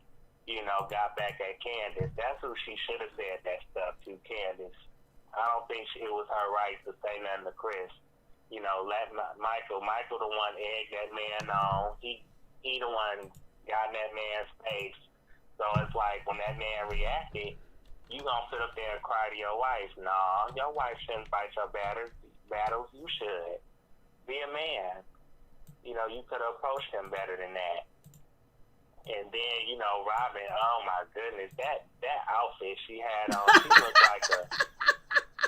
she looked like some spoiled apple cider. Oh my, she looked like some apple. She looked like a spoiled apple. And Giselle looked like an off-brand Snow White. That's what she looked. And Ashley, she ain't the best dressed, but like I said, she average when it comes to dressing. You know, she don't know how to really dress that good either. But I think she can do better than, I think she does better than Robin and Giselle. That's what I think for sure. Facts. And then Sharice showing up. I'm like, Sharice is so thirsty. She's so hungry to be back on the show. And Facts. It's like, come on, Sharice, where you been all season? This only your second episode. It's like, Sharice, and you coming on and ain't getting paid. It's like, if I wasn't getting paid, why would I be trying to be on TV if I'm not getting paid for it? That's just a waste of time. Waste of your time. You off the show for a reason, so stay off the show. You ain't got no reason to be on there. So was that quick enough?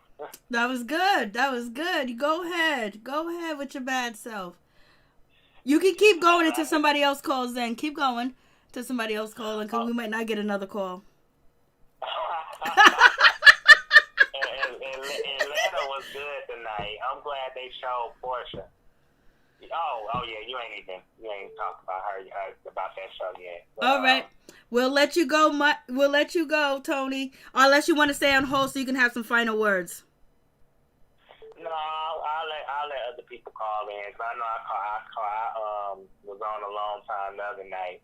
But like I said, I'm happy for you, and you know I love your words of encouragement, your words of wisdom. You know, thank you for supporting my video earlier tonight that I put out, and you know, I appreciate you as a person. Yeah, I'm gonna share that video too. So you guys, please go to Norris Tony's YouTube channel. He just uploaded a video. Please go check him out and show him some love and some support. He's a good dude. You guys like him in the chat. Support his channel, please. Thank you, Tony. Yeah, thank you. I like the video, and you have a good night.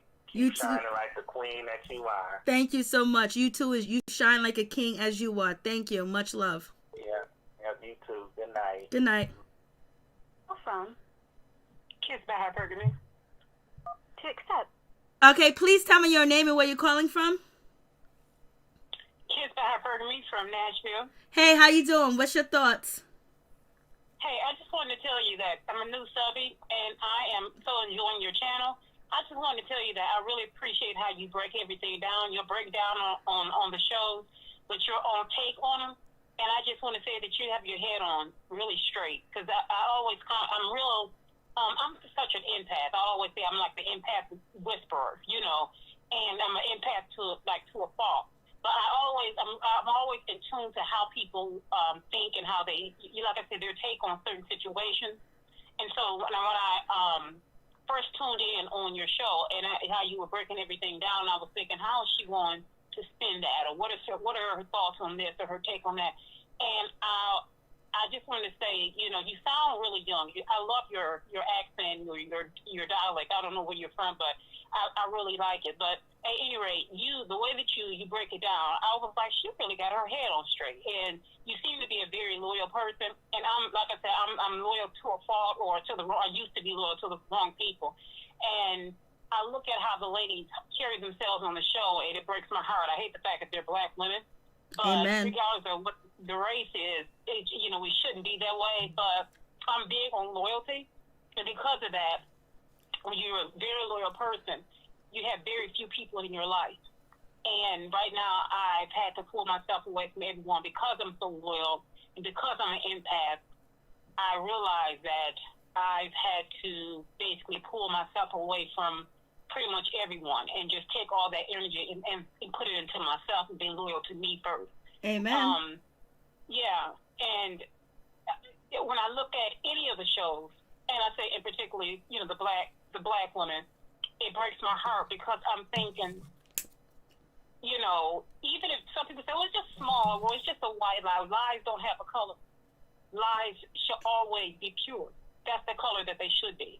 And even if it's something as small as just snickering at someone that is supposed to, you call a friend. Friends should be equivalent to a marriage. I don't call anyone a friend unless they live up to it. People always say, oh, yeah, this is my friend. You would be friends. I met her 6 months ago, and I'd be thinking, no, that's not your friend because you don't know him. We barely know ourselves. And so it took me years. I'm going on 48. It took me years to get to this point. Even, relatives. I always say you can't choose your relatives, but you can choose your family. And unfortunately, I went through a lot to get here. But Amen. I just wanted to tell you. You got there. You got there, and that's what counts. It don't matter how long it takes you, but you got there. Amen. Yeah, but I just wanted to tell you that I really value your thoughts, and you're spot on. So keep doing you. Keep doing you. And I'm hooked. I'm shocked and I'm hooked. I'm not going anywhere. I really appreciate it. And the other night I was one of those ones that was up like 2 or 3 o'clock in the morning, just like, I know my neighbors Dorothy, they'd be like, we don't hear anything. And I'm like, I know they're thinking, who is she screaming at? Because I was screaming, girl, like, yeah, because even the small things, you're supposed to always have your girl's back. I'm a girl's girl, so even though I go to Waffle House because you're having problems with your boyfriend or your husband, come on, let's go talk it out, Amen. And, your weave is messed up in the back. Girl, come on, let's get your weave right, your lipstick on your teeth or whatever. Or if your girl is crying in the hall, yes, you go out there and embrace her, regardless of what, And so, unfortunately, we don't have that anymore. It's so, everything is, so pretentious and it's based on material and money and things of that nature. And, loyalty it's not pure anymore. I don't see people anymore, unfortunately. I see motives. And it's so sad that we're at this point. That's the culture we live in now. And so the fact that the way that you think, keep rocking it out. I value that. So because of that, I'm letting you know that I just had to call it and tell you that, MJ. I really appreciate it. Thank you so much. And tell me your name again so I can look out for you in the chat. Oh, okay. Kiss by her Perkins. You called me Kiss. A lot of people call me Kiss, so thank you for that. Because I know it's long, but I put Kiss by her Perkins. Kiss. But okay, Kiss. I got you now. I know who you are now. Yep, you was here the other night. Yep. Yeah,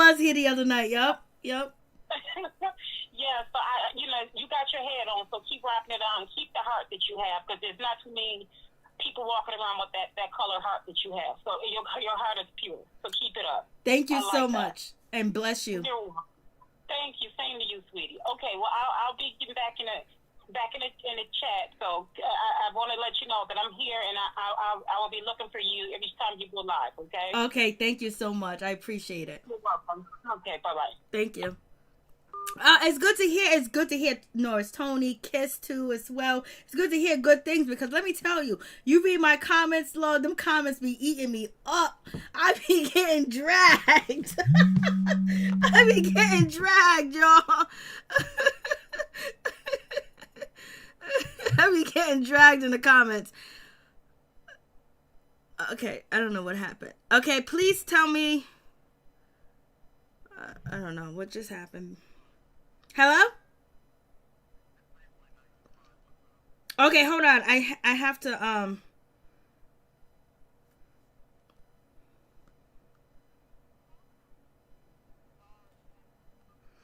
If you can please hold, it'd be greatly appreciated. Thank you. If you can hold, I appreciate that. Thank you, sweetheart. Okay, we're gonna switch over. Okay, please tell me your name and where you calling from, Bay. Boy. This is Bay Boy 925. Cali in the building. Bay Area. What's up? What's up? You know, I always gotta call in and give you a hard time or whatever about this. I am so done. When we first started talking about this Candace Monique bull, I was so on Candace's side, and I was rooting for her. I just didn't like the fact that Monique put her hands on her. But going in 14 episodes later, I just cannot say that anymore. She is so annoying. Lord.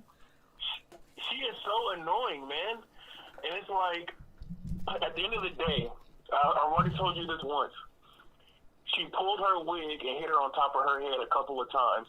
Should that have happened? No, it should not have happened. But why are we still talking about this? Why are people still going crazy over it? Because there's nothing else, and this is the leading line of the story. And to make, not to make, but, tearing down someone that doesn't want to be teared down, and someone that does have some quality to their self and been on the ups and downs is Monique. So, a lot of people, people don't like violence. So now you have a lot of people that want to call her out on that. But then, Candace makes it hard for you to have empathy for her because the way she carries herself, the way she talks, and the way that she acts. And she doesn't even know how to be a sympathetic victim because she always wants to be so tough and so hard.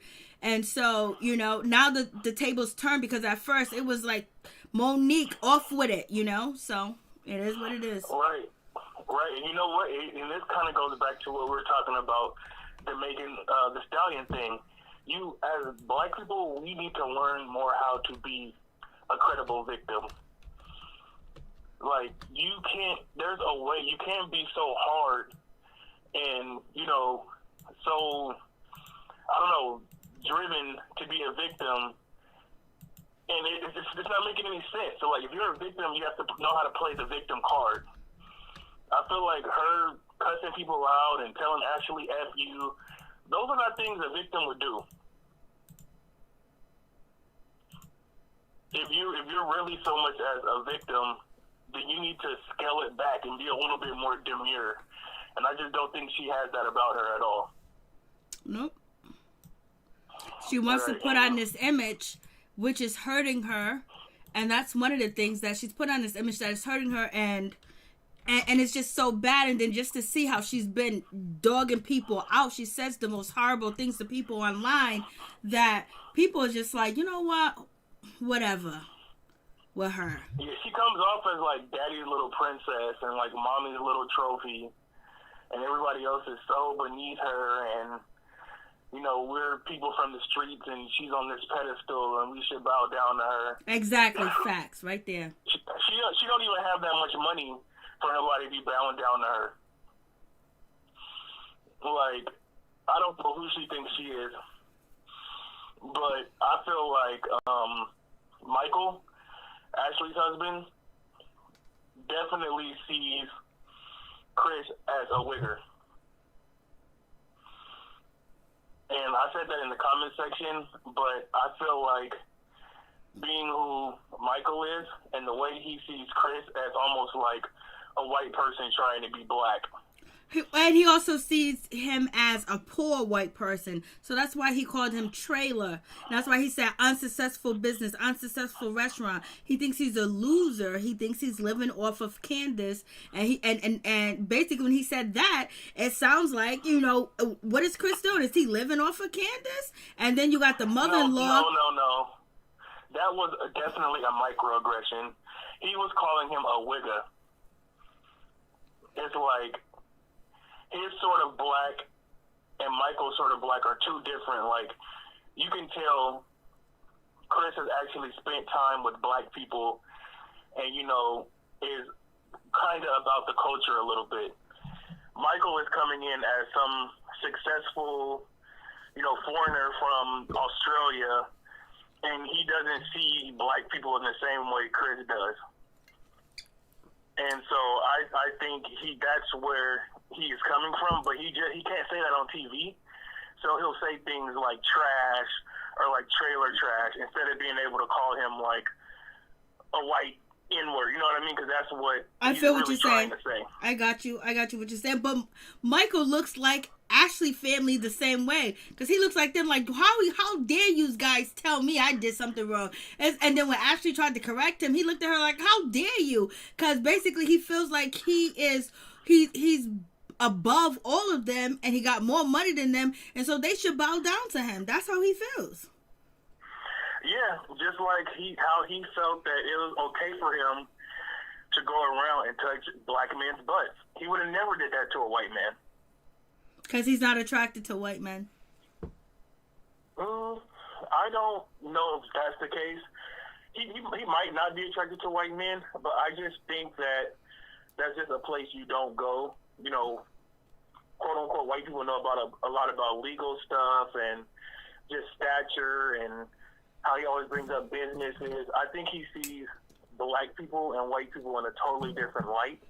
So it's safer to do something like pinch a black man's butt than it is to pinch a white man's butt if it's not reciprocated.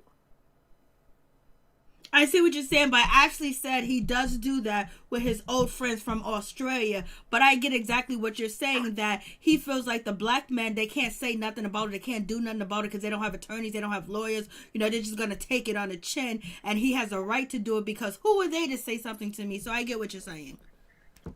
Yeah, I honestly think that's what it is. And I think that's why he went for Ashley, too. Like, he found a light-skinned trophy that he felt like he could run all over.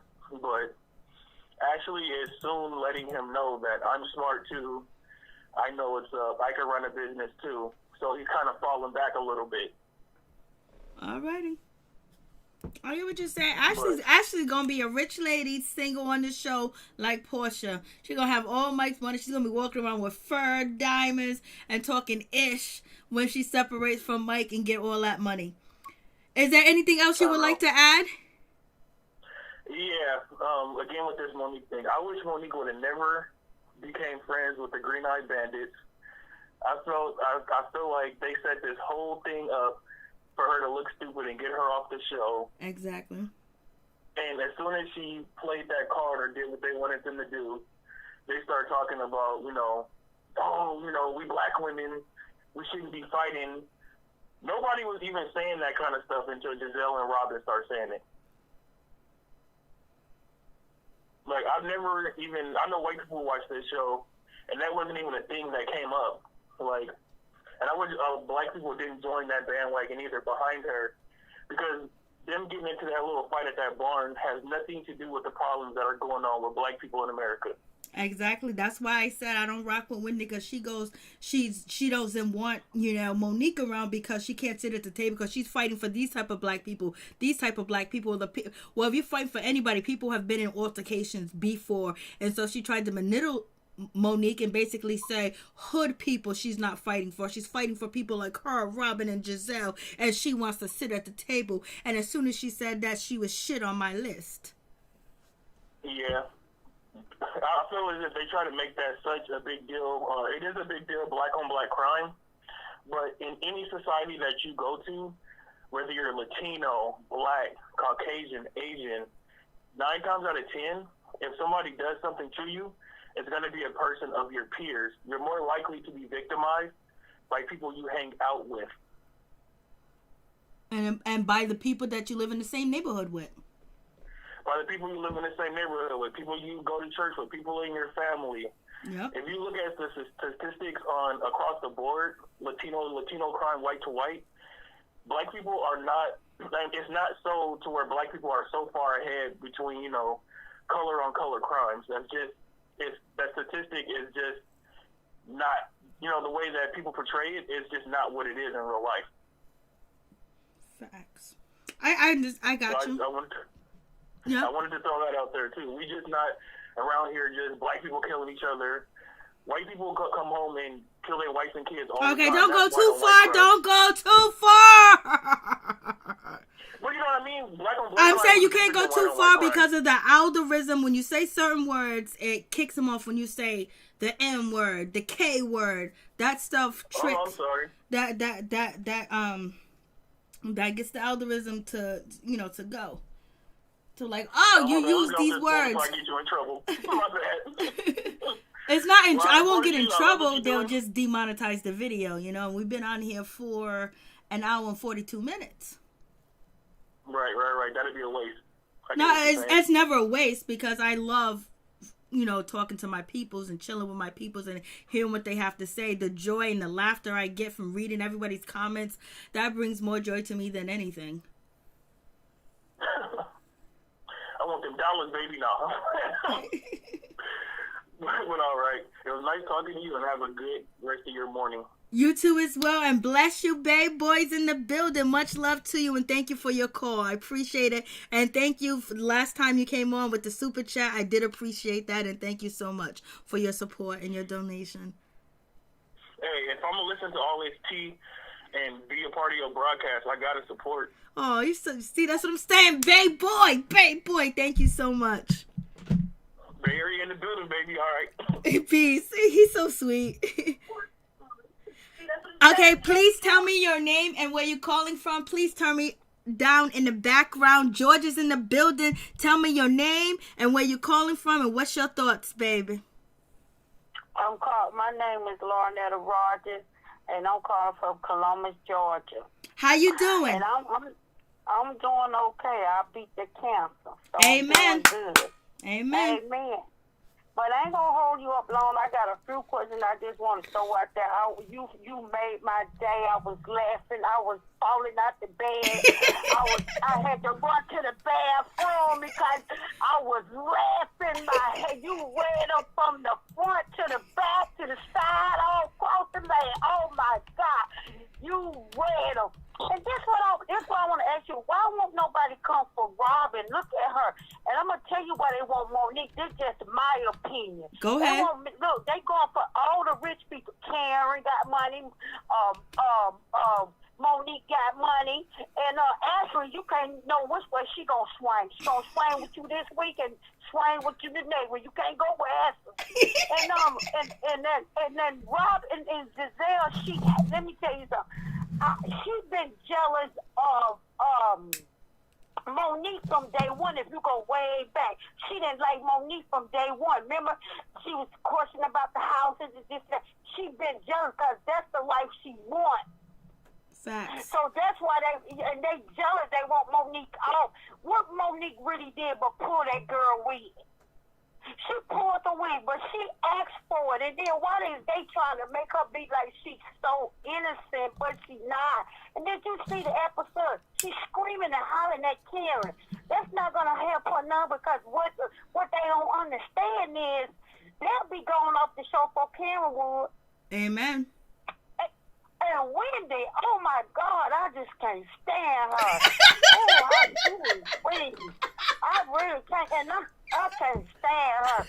She is trying to, but guess what? You hit it dead on the nose. You've been saying what I'm saying. Guess what? They gonna turn on her, and what she gonna be left in the wind looking like a fool. And then she gonna try to run here, run that, and Giselle and Robin, they gonna stay on. I don't know what Robin. I'm sorry.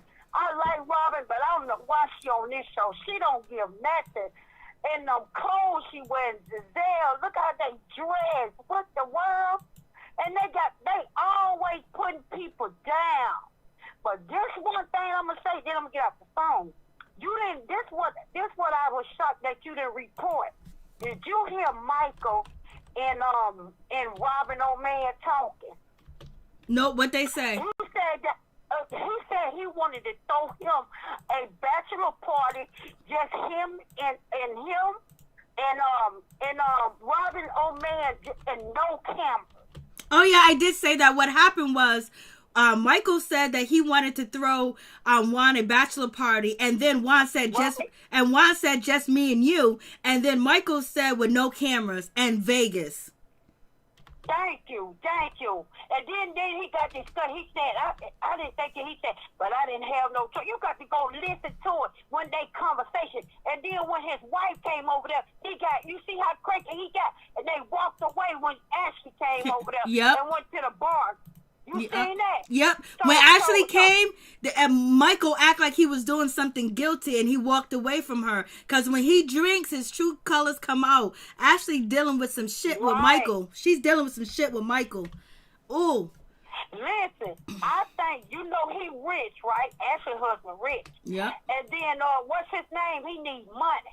And listen, this just my opinion. I feel something about him, Robin's old man.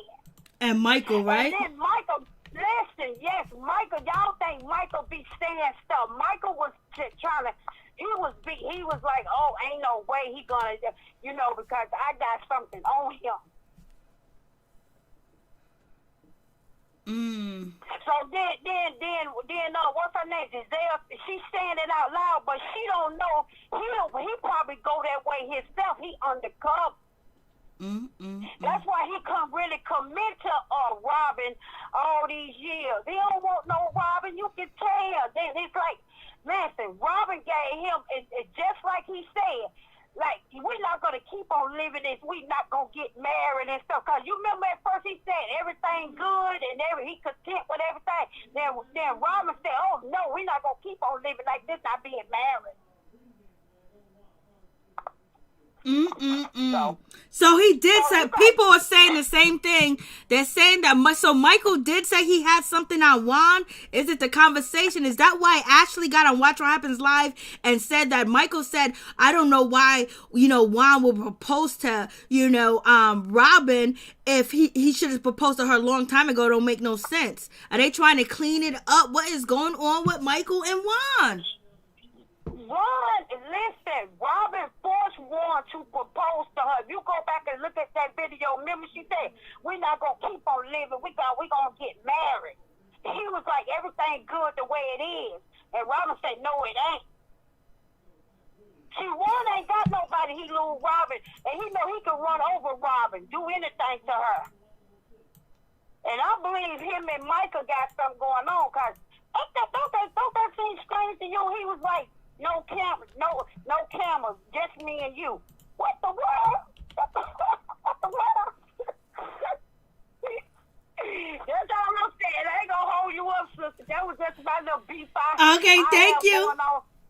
Okay, you take care. Good night. Good night, Georgia. What's your name again?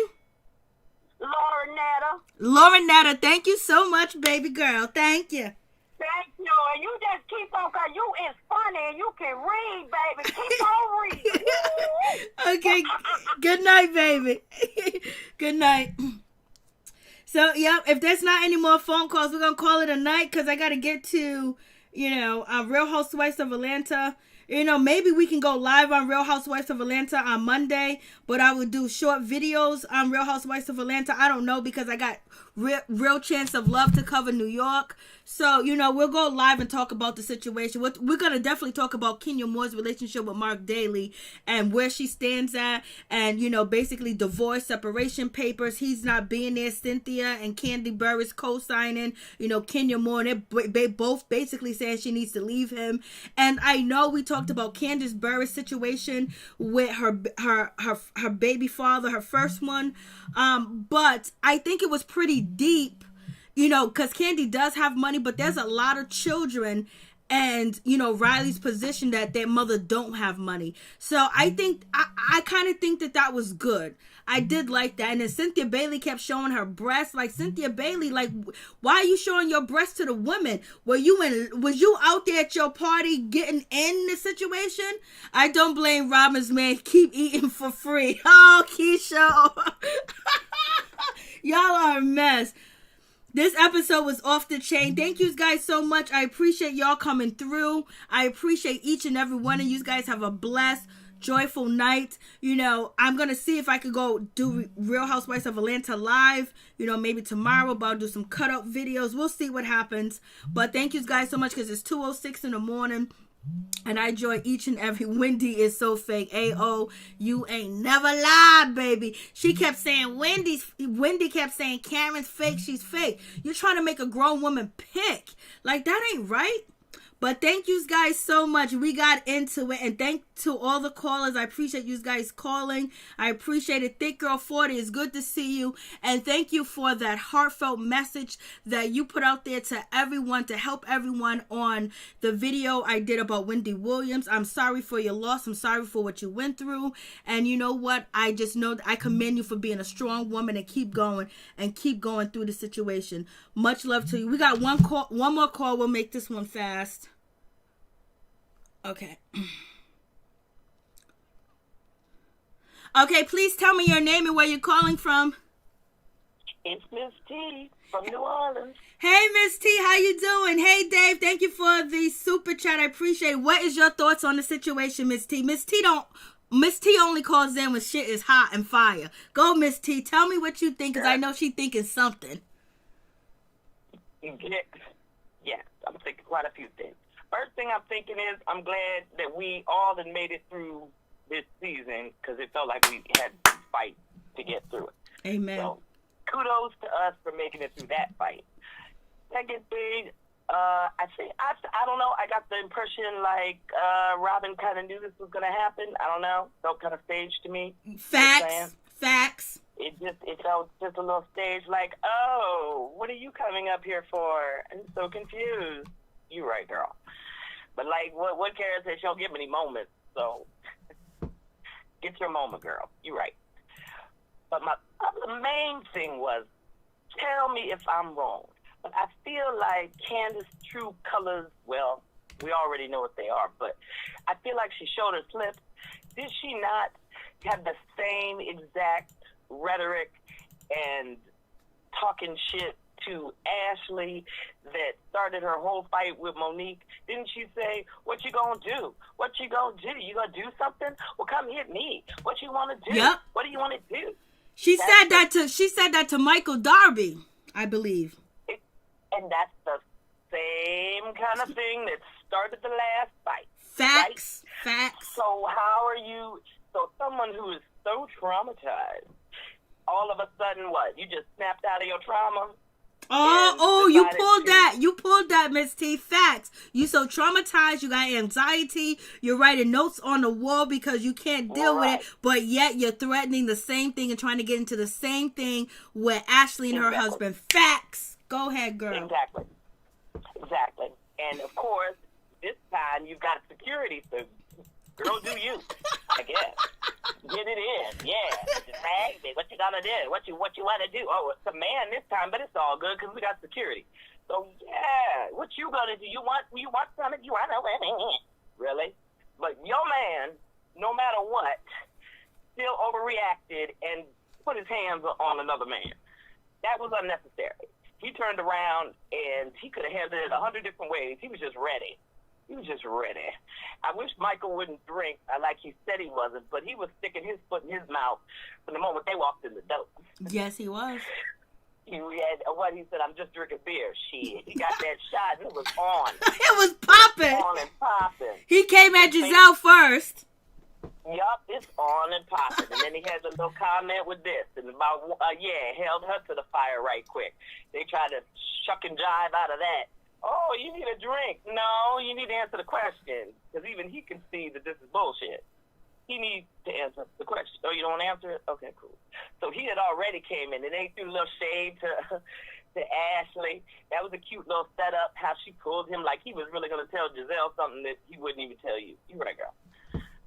So I don't know what their relationship is. I think Juan has a special kind of love for Michael. I do think that they have a true, genuine friendship. I also think that Juan isn't scared of a little male attention. Because just the way, even when it was found out, if you remember at the reunion, when he found out that it was him, all he did was blush. He didn't catch offense. He was just like, that's cute. I don't remember hearing that. Okay, you're right, Juan. So I think that they have their own special friendship. Do I think that Michael and Juan have had conversations, and Juan probably kept it a little real with him. Yes, I do. I do believe that Michael knows a lot more just because they have a friendship, and I do believe that Juan wasn't pushed to do this, but I mean, he ain't going nowhere. Might as well. I mean, I think he just kind of was like, all right, because she's clearly not going anywhere. So okay, I guess we can marry. And since our money ain't together anymore, since we don't share a bank account, and those are her tax problems, we can do it. Yeah, we can do it. I bet you they don't share a bank account. You know it. I bet you that's not happening. But other than that, and Karen. I just wish that Karen, like so many other people, would just keep it straight. Like, just make it make sense. When she gets kind of caught up, now, I don't believe that she set them up, not at all. And, of course, they had to eat especially Giselle, pick up your face, because you really thought this woman, why wouldn't she show up? It makes no sense. She's not scared of y'all. Why wouldn't she show up? Because she doesn't want to confront Candace? What, really? You going to hide from, really? Okay. I don't understand why they always think that everything she say, that's a lie, or that can't really happen, or I don't believe that. Maybe she wanted to make a late entrance, but she was definitely coming because it's the cast. It's the last thing the cast has to do. She's got to make her check. There's a curtain call, and she has to be there. So she was coming. I don't know why they acted like she was trying to hide from something. And then Candace, with her blind loyalty, whatever that is, even if she said, all right, I told you to be there and I told you to be here, y'all still didn't meet. So we're arguing about nothing. Exactly. It's semantic. You didn't meet. You didn't get your ass beat. And like Karen said, I am still the one that brokered it so that you didn't meet. Because if I wanted to broker it that you did meet, I could have done so. So whether I messed up the time or whatever, you still didn't meet her, and that is because of me. Because I do think that maybe the time got messed up because Karen did rush that girl. Karen was like, oh, it's good to see you. Okay, cat. Take that drink to go. You need a styrofoam cup with that? Okay, bye, girl. She walked her in the front door and out the back door. That's literally how long that girl was there. And she was in the middle of Texas, so I do think maybe the times got a little distraught. And Candace, because she was running late, she then didn't know when Candace was going to show up. And then Candace texted her. And, of course, Candace is going to text her and tell her, oh, I'm on my way or what have you. Of course she is. Talking about why would she do that? Shut up, Wendy. Shut up. Wendy looking crazy. Shut up. I'm glad she changed her weave, though. I'm glad. Right? That sew-in. She hit it with the hat, though. She hit it with the hat. Because you know that top was fucked up. Whatever it takes. Yeah, do what you got. Yeah, we didn't see the baby bangs tonight. No, the baby bangs. No, you did not say the baby bangs. The baby bangs from hell did not make an appearance, but that's fine. That's good. And I see that she's not bringing her +1 baby bangs to the reunion, so that's also good. So I'm happy about that. Even though she looks a hot, crazy mess in her overdone everything. But that's another story for next week.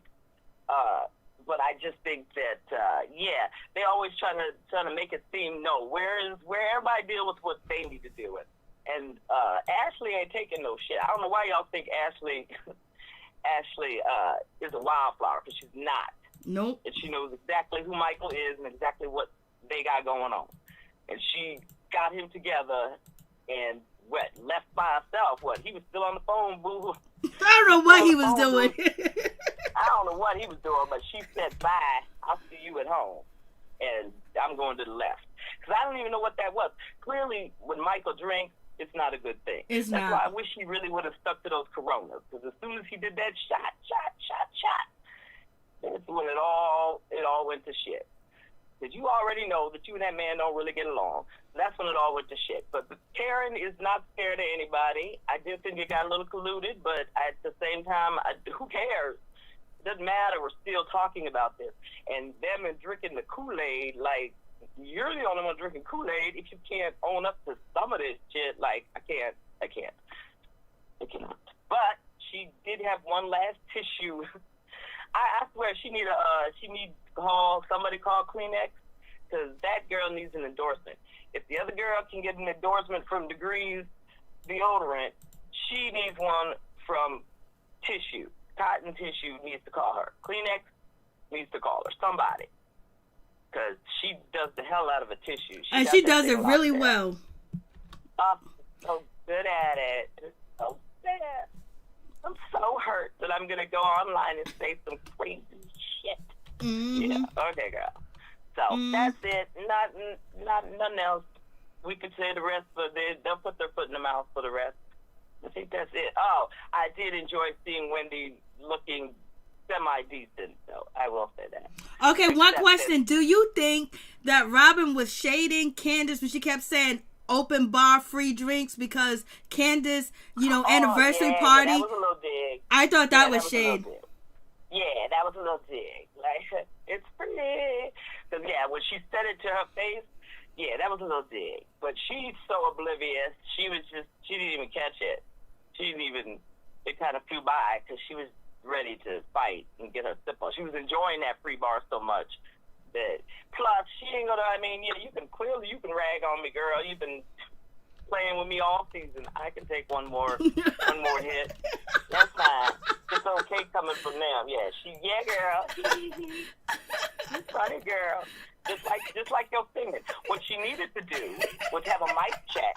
What she needed to do was come earlier and focus more on that song that she was trying to sing than fighting and drinking and worried about apologies. That's where she went wrong. Candace, did you warm up? Because that one little note you did in the car wasn't enough. It wasn't enough. But why was her friends laughing at her? Exactly. Why? Exactly. Because it sounded bad. She sounds. Just like Ashley said, anything can go to a good beat. You got that right, girl. Bye. Thank God the track came on because she was doing the most. Mm-hmm. Now, I also have to give credit to Giselle.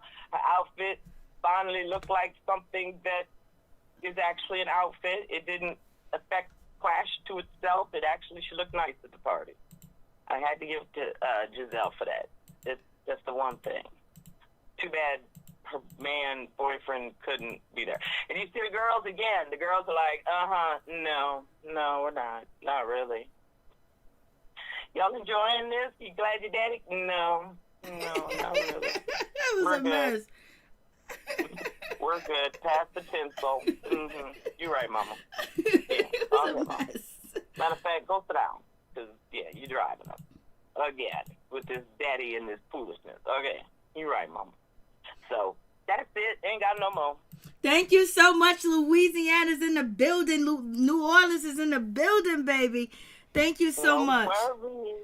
All right. Talk to you soon. Talk to you soon. Peace. Thank you. Bye. Bye.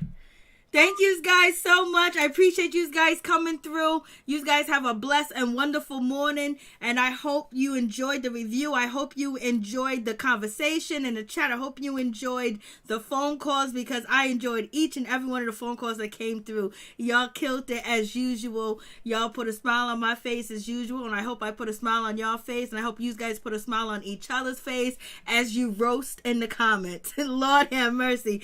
Good night and God bless. Stay happy, stay woke, and stay protected. Let's sign off, baby.